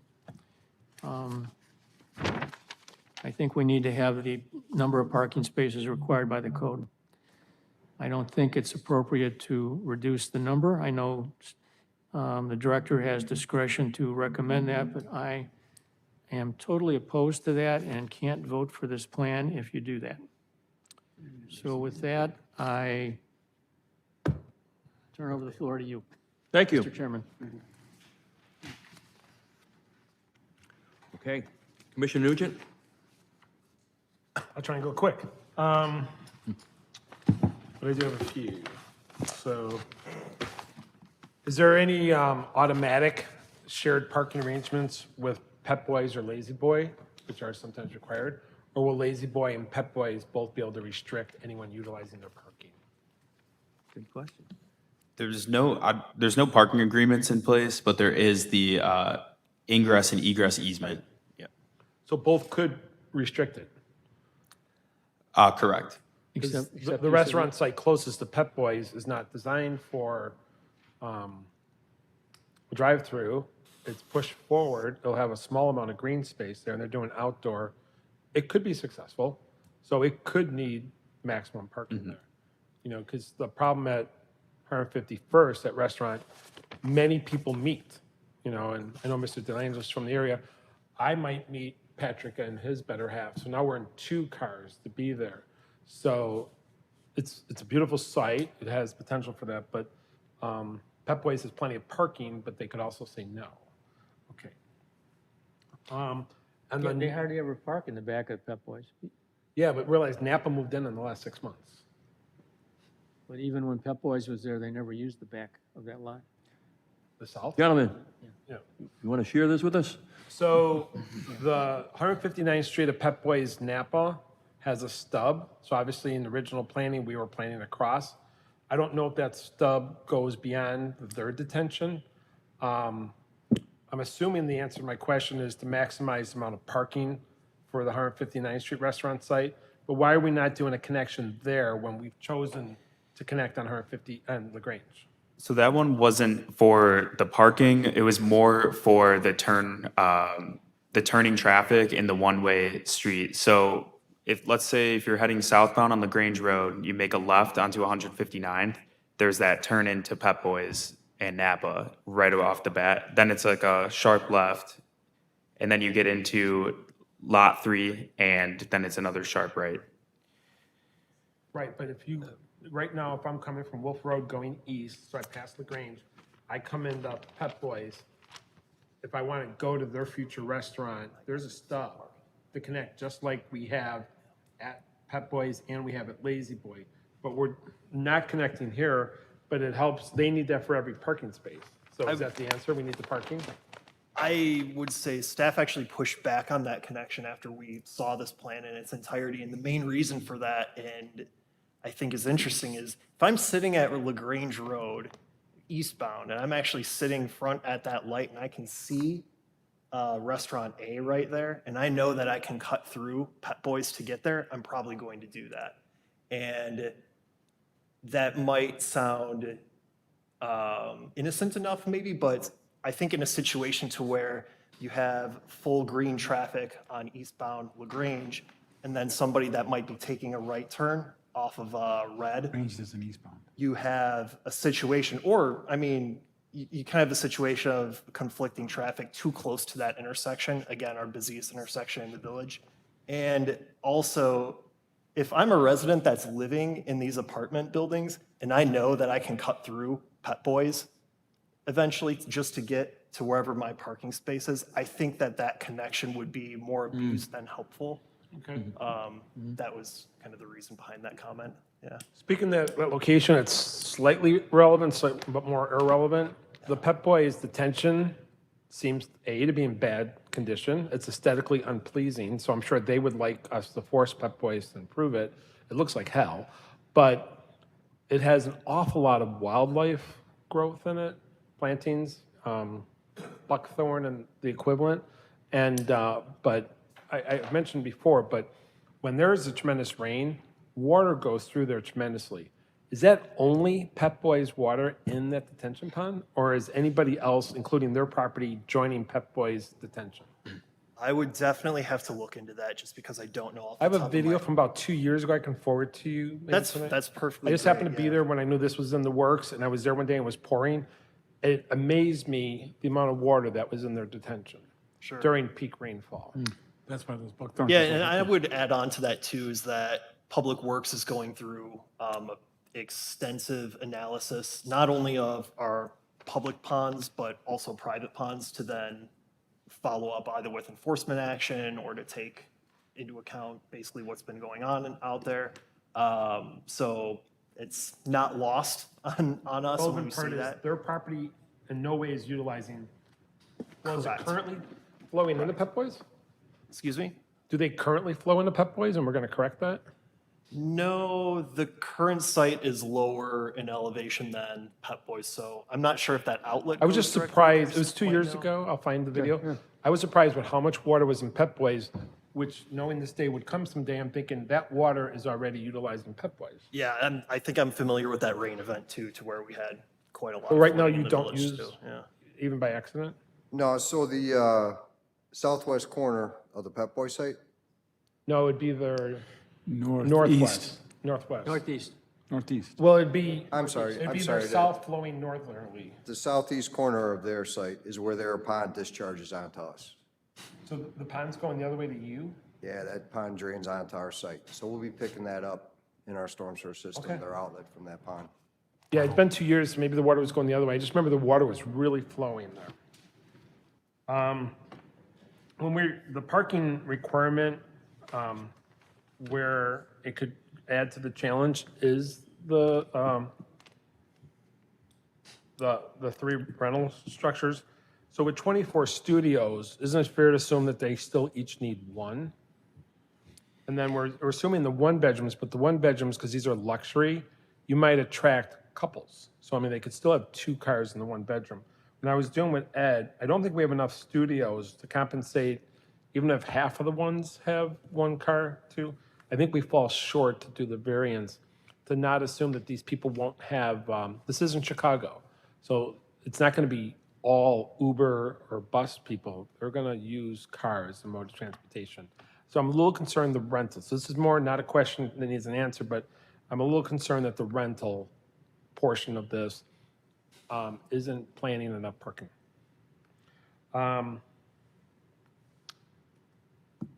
A question, just the order I wrote them before. I read everything about the wetlands and everything we're going to do and everything here, and I don't think the village has the authority to decide, but the perception of the community is this is a wet property. Are we mandating enough soil tests or perk tests to know that these pretty immense structures don't need, I don't know, pylons, whatever, I'm not a construction person, but we think all this soil within this 15 acres can substantiate all these properties?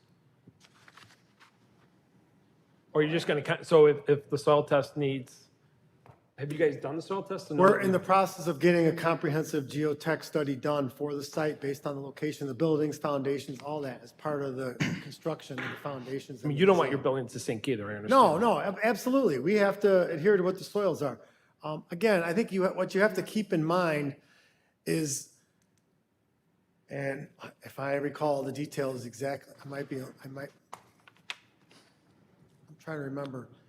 In the late 90s, when we first got, when the wetlands were decertified and characterized as exempt because they're incidental to construction, okay? The organic wetlands on the site is basically 0.8 acres, okay? through the historical maps, you can prove that. 0.78, I read it. 0.78, 0.79. So we're mitigating 1.5 to 1 offsite in that Army Corps bank.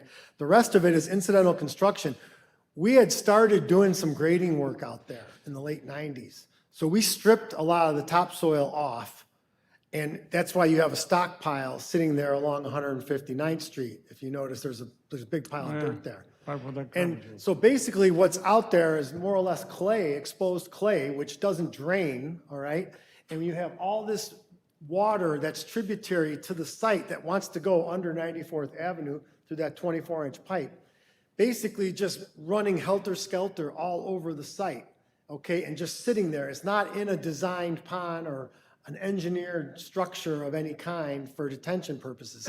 So it makes it look like the site's all wet. But I can tell you that it's predominantly clay out there. There's not compromised soils. And obviously, we're gonna have to do the studies. We're doing 20-foot borings in various locations to prove up our foundation design. Because obviously, we don't want to build a building, like you say, on, bad soil. On Pete. You can Pete stay or up for a whatever. second. I want to ask you a question. So you guys talked about the path access to 94th.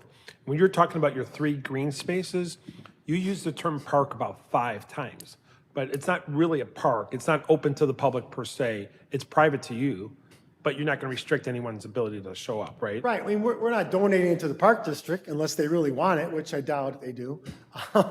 So, no, we're just activating. You'll and always making have it- to maintain it. Yeah, we will maintain it. It'll be under an association that will be supported by the users in the site, and will pay for the maintenance. And The so idea is to plant it with the right material, native materials, so that it won't require a ton of maintenance, maybe occasional burn or something like that. But otherwise, it's not like it's gonna, require a ton of maintenance. John, if I could just back up a little bit, when you mentioned about, with the parking, and you mentioned about the apartments, and you said, well, the studio people, they're not gonna be using Uber and everything, they're gonna have cars too.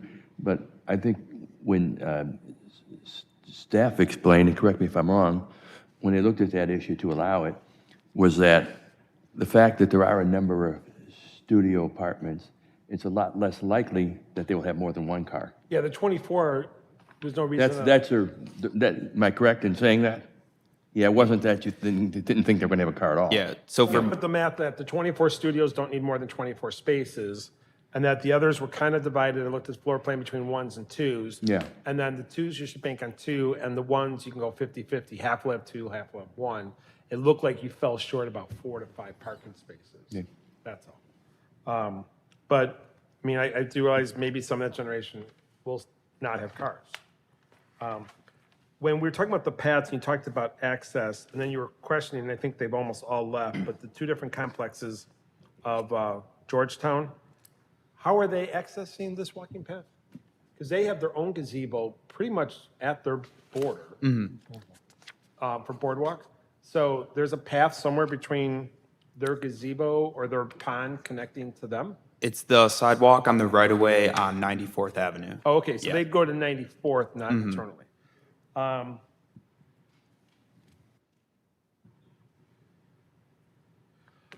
Question, is there, I mean, you guys are doing your own studies, it's your property, you're gonna market your land. Is there a reason why we're focusing on restaurant zoning? Is that more intense? I mean, like, if someone comes along that wants to do retail of another sort, how's that gonna affect, I mean, I know they have to come back, but like, do restaurants need more parking than, Exactly, I don't know, yeah. a dress store? But Yeah, so restaurants would be 1 parking space per 100 square feet of gross tenant square footage. And then retail is 1 per 250 square feet. So the reason why we kind of go with zoning, it's our worst case scenario with parking, right? Yeah. So that's alleviated all the related questions. Okay, just wanted to put it like on the record.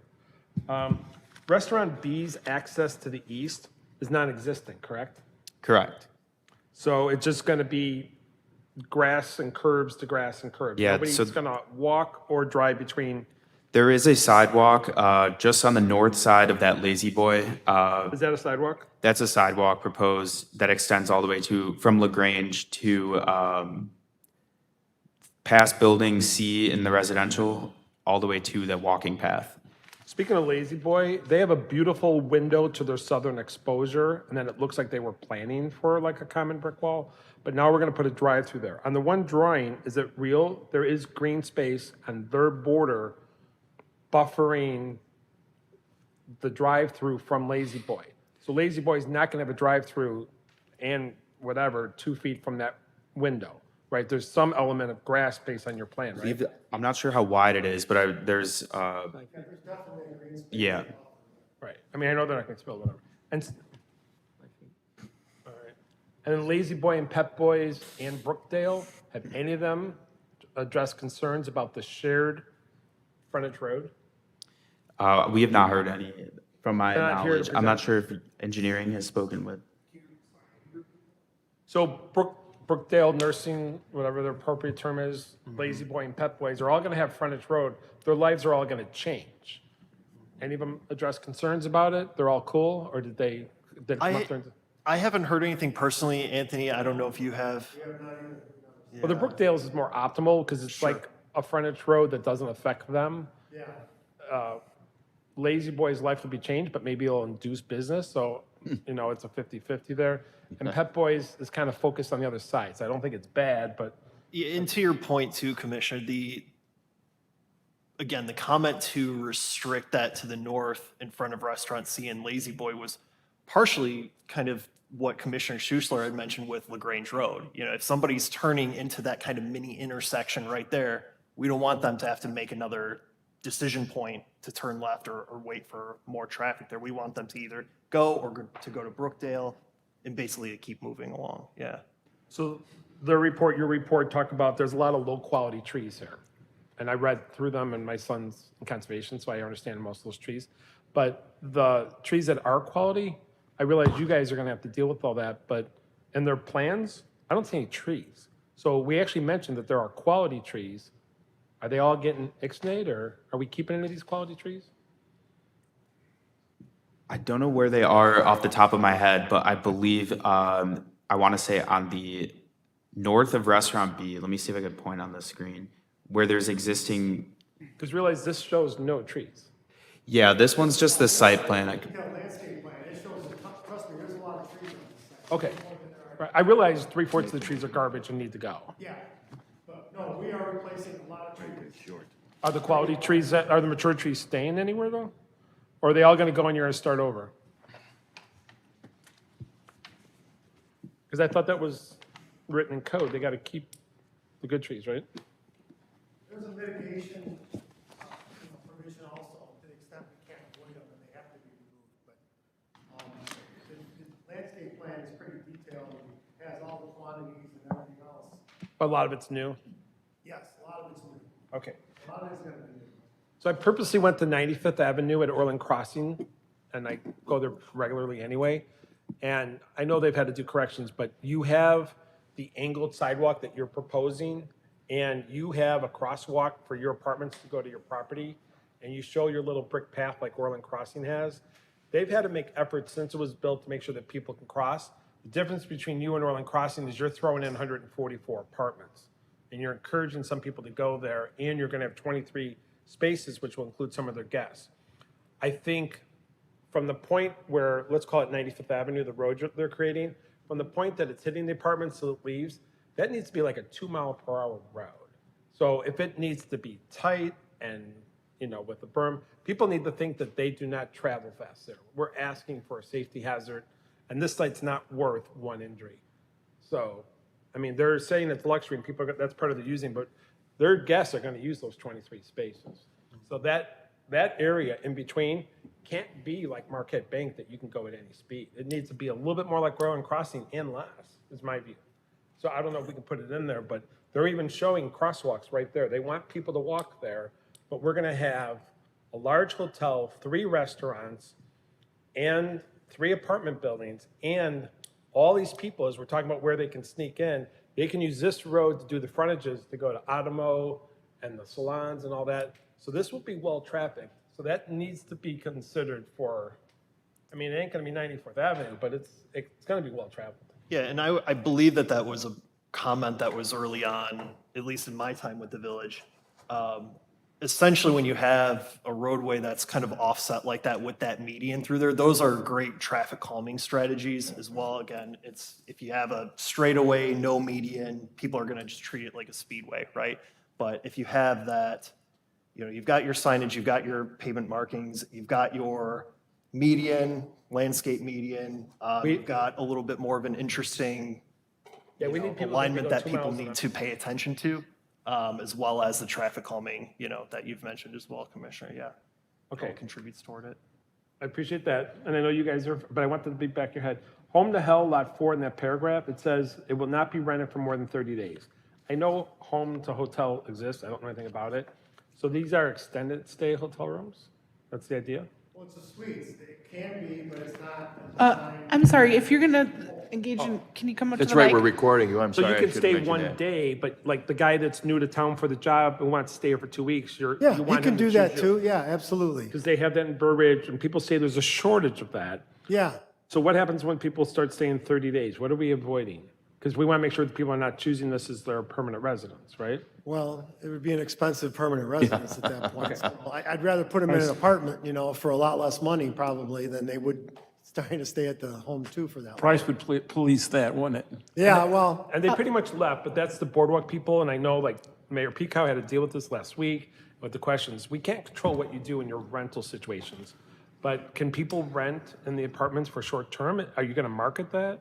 I mean, you're doing no, luxury. no. You want people that are gonna make a lifestyle choice and live there and call it Yeah, home. exactly. So you're not looking, I'm only. No, we're on the not record. looking for short term. No, not at all. There's too much brain damage and turnover and all that that goes along with Okay, I'm just saying it short-term more for the rentals. people that left, so if they see it later, but you're. Yeah, no. You want people that want to pay a lot of money in rent, get Yeah, I some mean, features, these and are people are gonna be gonna. paying like $2,500 a month on average to live there, So so. I get it, I just don't, that was what they raised as their. Sure, and I concern. appreciate that concern, but you can't build an apartment building today and not charge, and charge much less than that and, you know, have a successful project, so. Right, I mean, it can't be some version of an Airbnb thing, so. Right. Okay. Yeah, that was the luxury, the short, I know I took up a lot of time, It's okay, we're not here that often. and It's a big project, 60 million. my last thing was on the wetlands. One last thing with it, one more time. So we're basically obliterating the wetlands and starting over, right? So if there's fish, bugs, muskrat, whatever, they all got to find a new home. It's all being obliterated and we're starting over. I know that sounds blunt because they're spending $1 million in that area, but basically we are obliterating the wetlands, right? I would say that they are mitigating it per, Okay, you know, per MWRD. but if I'm a requirements. butterfly or muskrat, whatever, I got to move on. I would say until that wetland area establishes, sure. You know, I would say if you go out there in 5 years when we enforce our monitoring and management plan on that area, and if you were to do a florist quality index after that area is grown, you're probably going to end up with a better situation than what's out there now. And Because again, reality is only 0.78 of it in the beginning was wetland, so the rest of it, they're squatters on property that shouldn't be wetlands, right? Because it's not supposed to be wetland, so we're gonna give them a new spot to come back and live. Yeah, essentially, right. All right, Right. I'm just good, I took a lot of time. but- It's okay, thank you, all good points. Commissioner Zambarelli. Thank you, Mr. Chairman. I have to say, you guys pretty much hit most of my questions, Commissioner Schuessler and Mr. Nugent. But a question for staff. I'm heading northbound on LaGrange Road, I'm turning into the Pep Boys, all right? Now, right away, I can make a right turn into a little inlet, which would go into Lot B, okay? That's gonna go through, right? That it will, according to what I see here, that goes through, correct? Correct, yeah. I mean, because I must. The ingress, egress from Pep Boys Boys, to Lot B. Because I heard some conversation, I'm thinking, no, I'm looking at it. All right, so we're good. That won't be That really- conversation was on the other corner, On the one. is that- northeast side of Pep Boys, yes. Got it, that goes in right by next to the retention. Good enough. All right, wanted to clarify that. Wetland, you covered the wetland issue. Lazy boy deliveries. Yeah, how does a lazy boy get their deliveries now? Does anybody know? How do they what? Yeah, How do they get their deliveries? put that existing conditions up there and you'll see it. I mean, into the building. Do they actually go in the back way? Yeah, as far as I know, that's where they access. Because my concern was what Mr. Schuster was saying about the, getting a truck back there. See the curb cut off of LaGrange Road in front of, to the south of Pep Boys?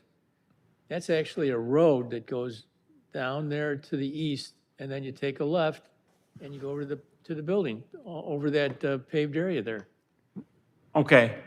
It's a very small door. There's no garage door or anything. I just, I was surprised. So I thought maybe they were getting it through the front, but that's what I was asking. I don't think they have very big trucks, Another question. I'm not a fan of the parking on the boulevard. I live right by Orland Crossing, and I just think people backing out on there. Is there a better solution? Well, you don't have to. Started looking at parallel parking, but we were asked to do the. Yeah, I've seen the parallel parking. It's over at the, what's the one right by me, the MI's building? Most people aren't as confident with parallel parking, as you know. I know, Unless their car does it for them. but they also have a hard time backing into the boulevard, so. Well, again, it's about providing some access and extra parking for those, for the common open area and all that, so. You're gonna take care of that boulevard, I guess it's Yeah, boulevard, is that's- it? that's It's gonna never be- gonna go to Orland, that's always gonna be your baby, right? As far as I know, yes, that's the plan. No. Yes, yeah, and if it's not maintained, we are proposing a special service area for this project. Yeah, all right. This one with Mr. Schuster about the removing that retaining wall.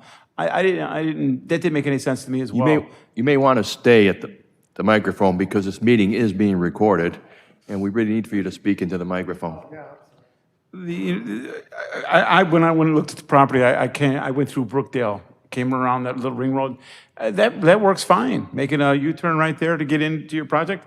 I agree with Mr. Schuster. Why would you go through that expensive trying to remove that retaining wall? You're talking about the boulevard.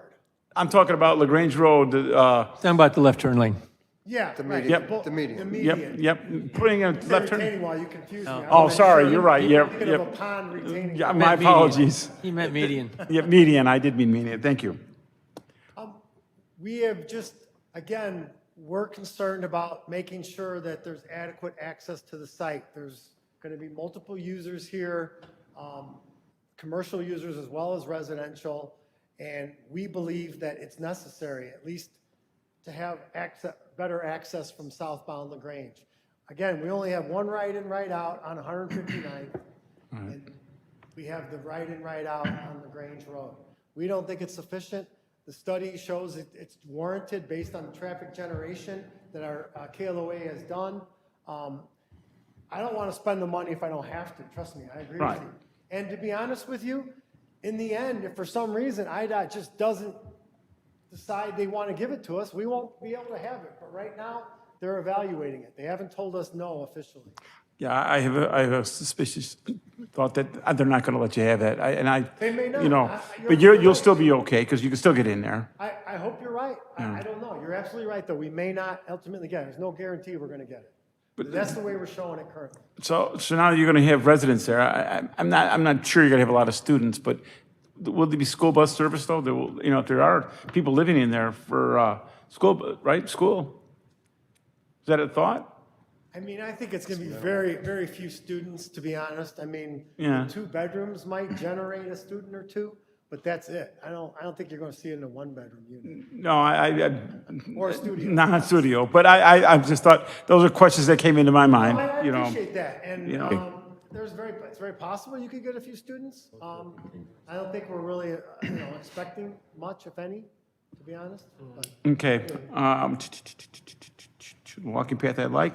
Believe it or not, I like the development. I think it'd be nice to see they get cleaned up over there. I remember the trailer for the bank. Yeah, right, yeah. The So- lovely- Yeah. lovely bank trailer. And then that's where the dirt is, right? That's what you were referring to. There's like a little pavement there, and the dirt's like right next to it. Yes. Yeah, I And remember. there's a couple old dressers back there. Is there? Yeah, I'm sure there's People have been lots. using it as a dump site, so. Yeah, well, we'd like to clean it up too. So we'd love to see it happen, but my last point is the parking. I'm really having a hard time, 44 units in a building with only 20, what did we say, 21 in each building. I know there's outside parking, but that's, I think we're cutting too close. Is there any way we can, anything in your, come to mind to work a little bit out on this parking? Because it's holding me up.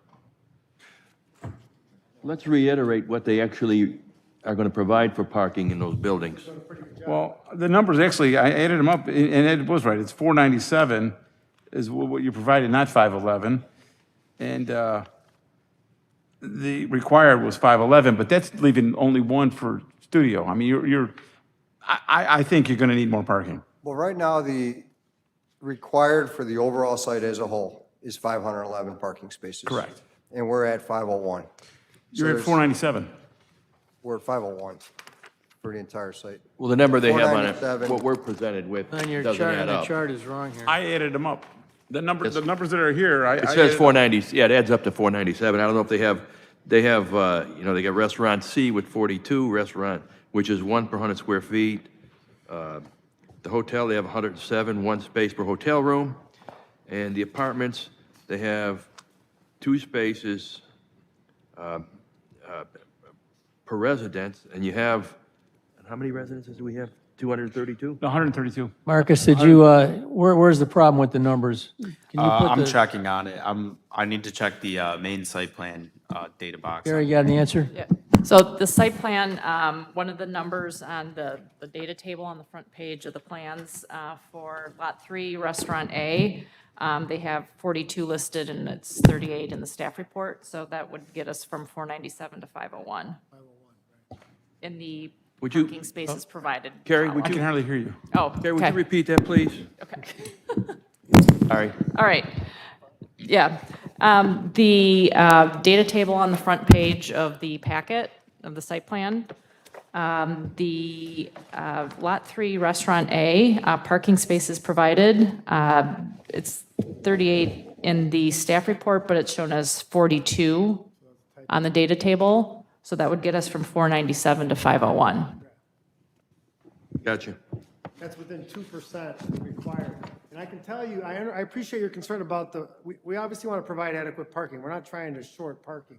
But KLOA, who has done multiple suburban apartment studies and analyses for projects all over, in fact, they did a huge project for us in Naperville. And we're actually at 1.65 to 1 and was approved at that based upon their data and their studies for suburban apartments and the unit mix in that project. They looked at this unit mix, this project, this location, and validated that we should have sufficient parking based upon current information that they have at their, that they use to analyze parking for these types of projects. In Naperville? Was that the development you were talking about in Naperville? That's, no, Oh. they did it for this Oh. site, is what I'm saying, and Naperville. I know, but I could never find a parking space in Naperville. Naperville's not a good. Where do you go? Even the parking deck is always full, but Well, anyway. I'm talking about an apartment community, a residential community. Scott. Not downtown Naperville. I know you guys have done the studies. I know. It's just been a big concern of mine. And that's, I wanted to make sure it's on the record because when I did all the math, I'm thinking, Pat? Sir? Scott, you wanted to interject something in here? Yeah, thank you, Mr. Chairman. One question for Anthony. If I am a resident that is leasing out one of these, do I tell you that I'm only going to have one vehicle and then am I allotted like a certain, like, does that kind of carry with my lease? How does that sort of? Well, I think other than under the building. Good question. Those will probably be reserved spaces. Okay. And they'll probably get actually charged, they're secured, they're even, Sure. Versus, open air parking on the site.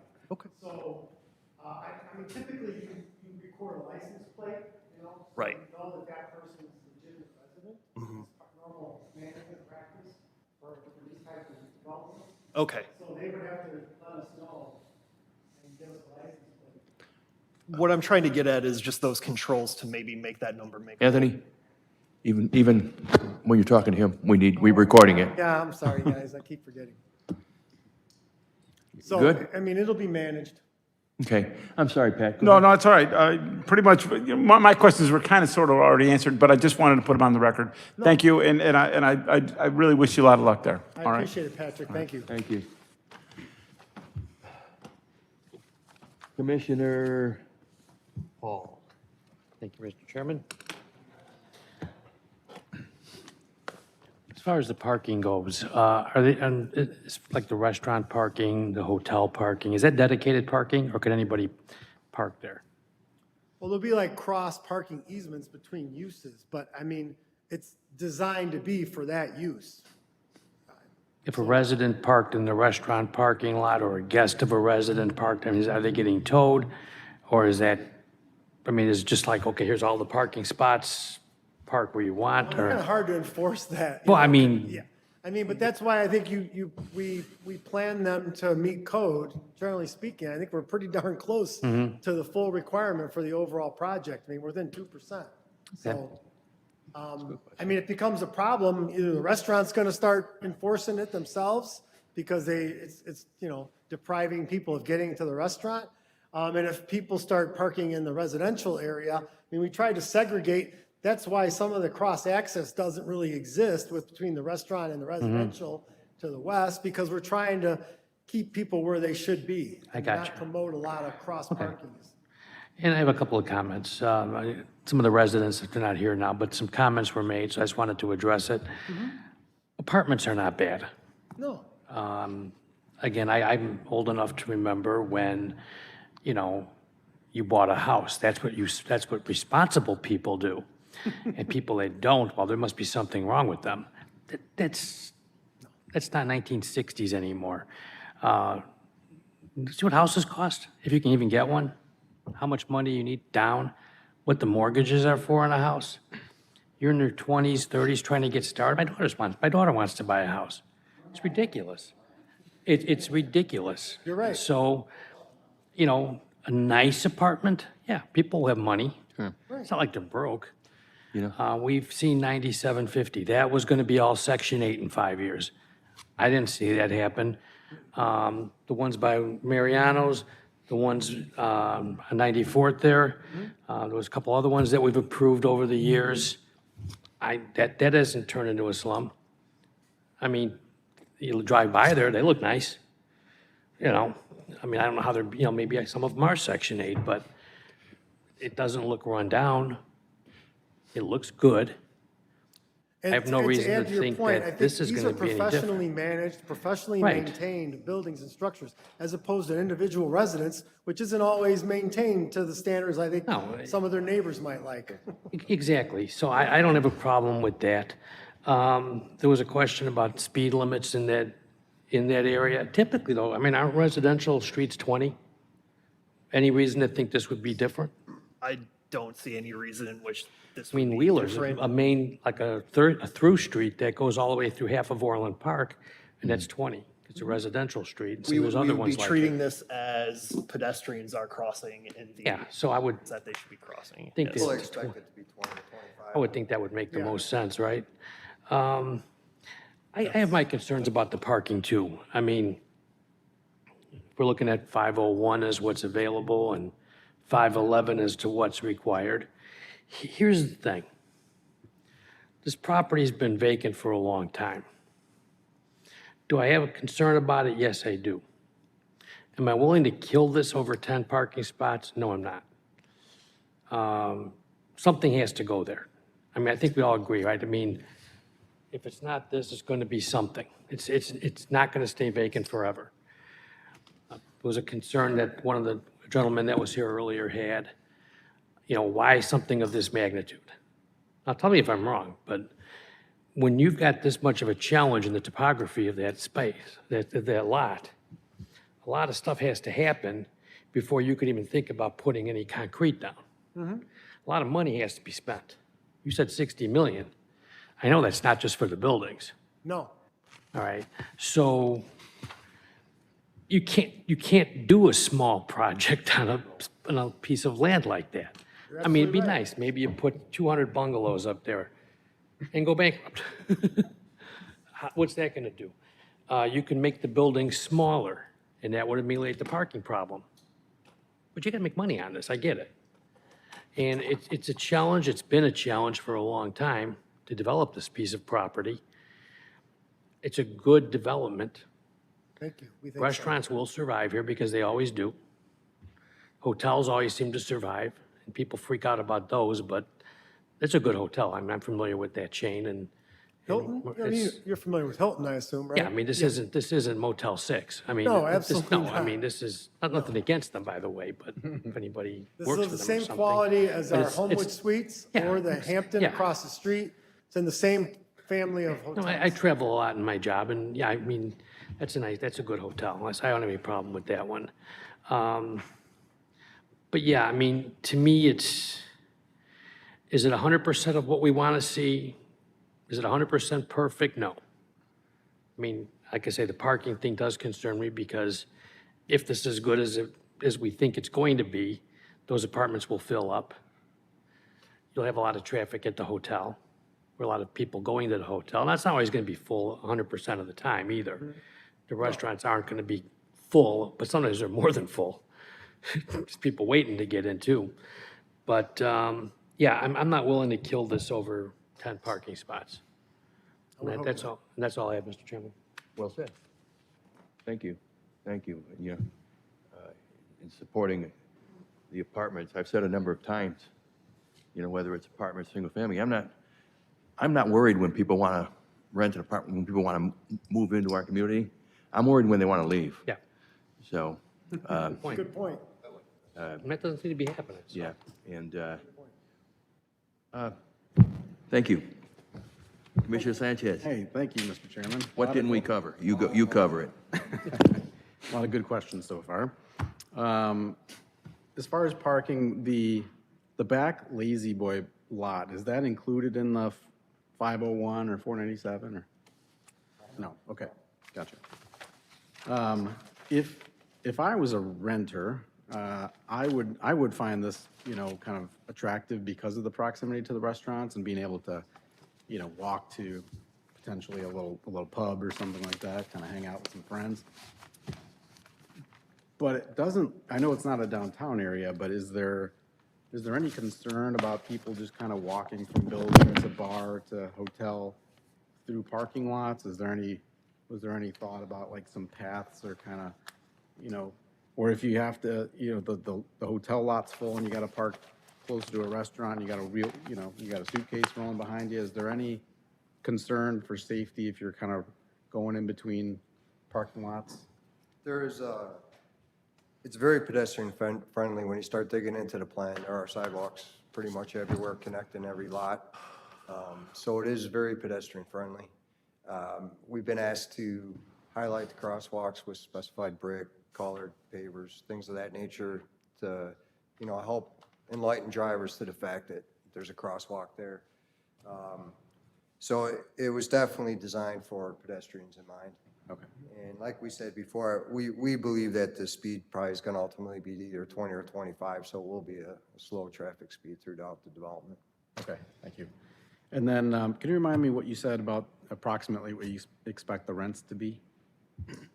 Well, again, it's somewhat a function of when this opens, when they open, but I can tell you they will be very, very consistent with probably the three primary competing projects, which would be 9750, that would be the residents of Orland Crossings and Orland Ridge. So we expect it to be probably close to in the mid twos, Okay, 23 to 2,500 probably average.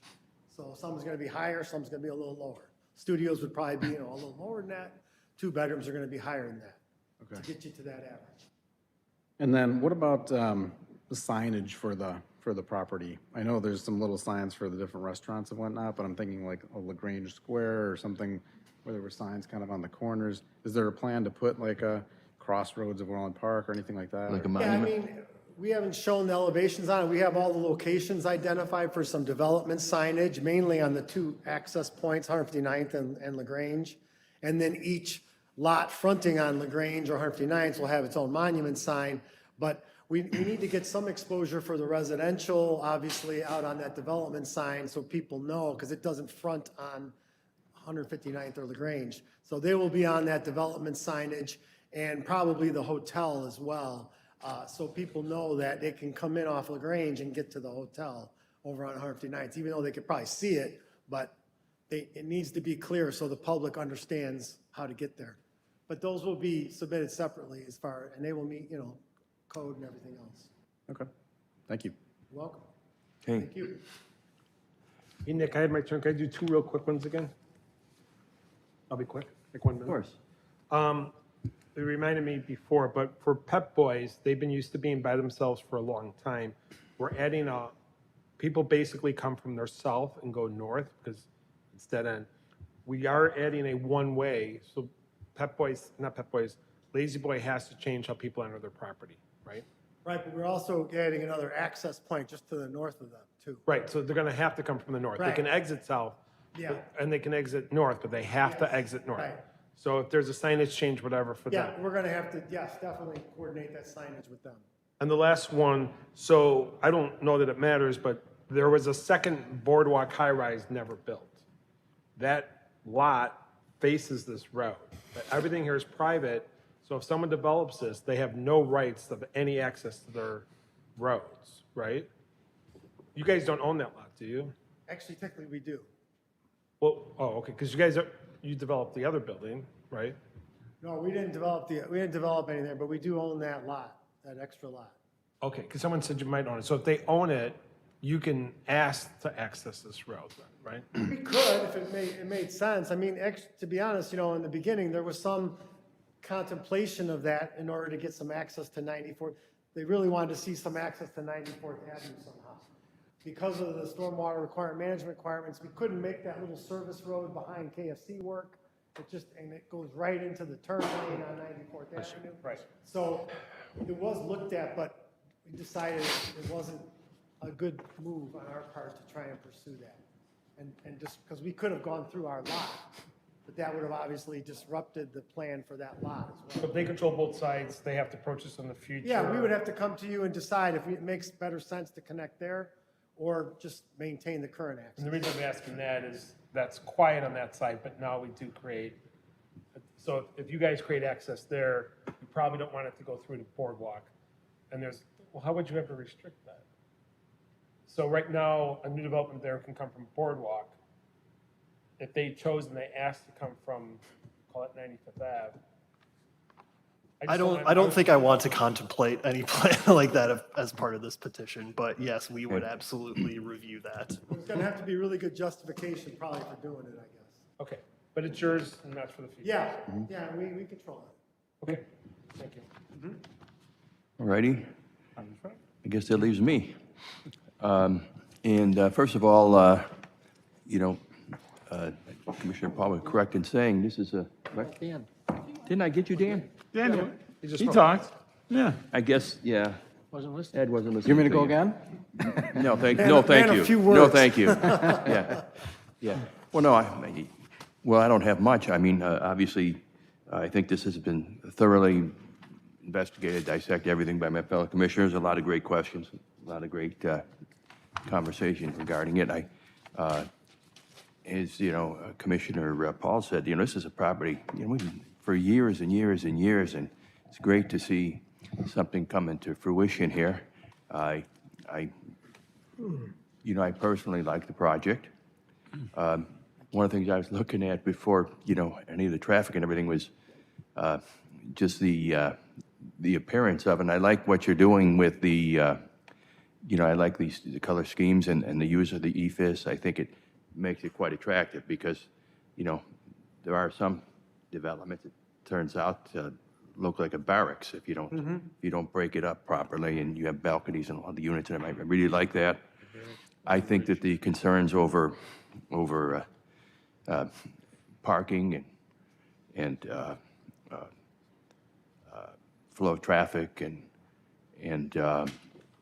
actually I'm surprised it wasn't brought up because usually the residents are worried about stormwater and like was mentioned, the restrictions are much greater, and I'm glad, so I hope to see this go forward, and I don't have anything else to add. So at that, I would entertain a motion. Mr. Chairman, Commissioner Paul. regarding case number 2021-0268, also known as Crossroads of Orland Park, I move to approve the staff recommended action as presented in the staff report to the Plan Commission for this case.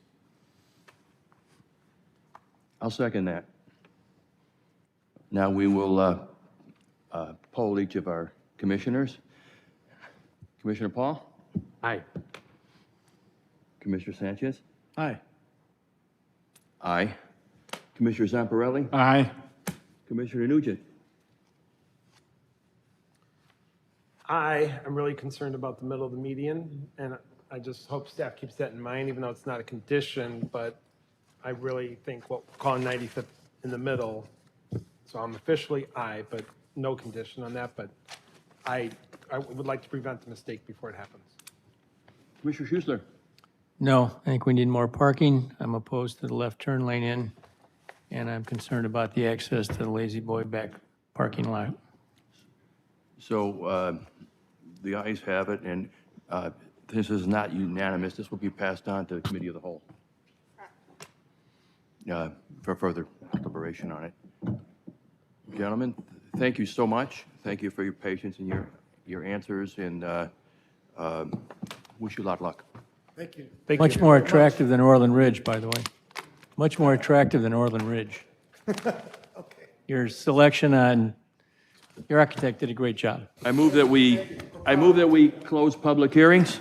Second. All in favor? Aye. I move that we adjourn at 9:30 PM. Second. All in favor? Aye. Thanks, everybody. Thank you. Thank you, folks.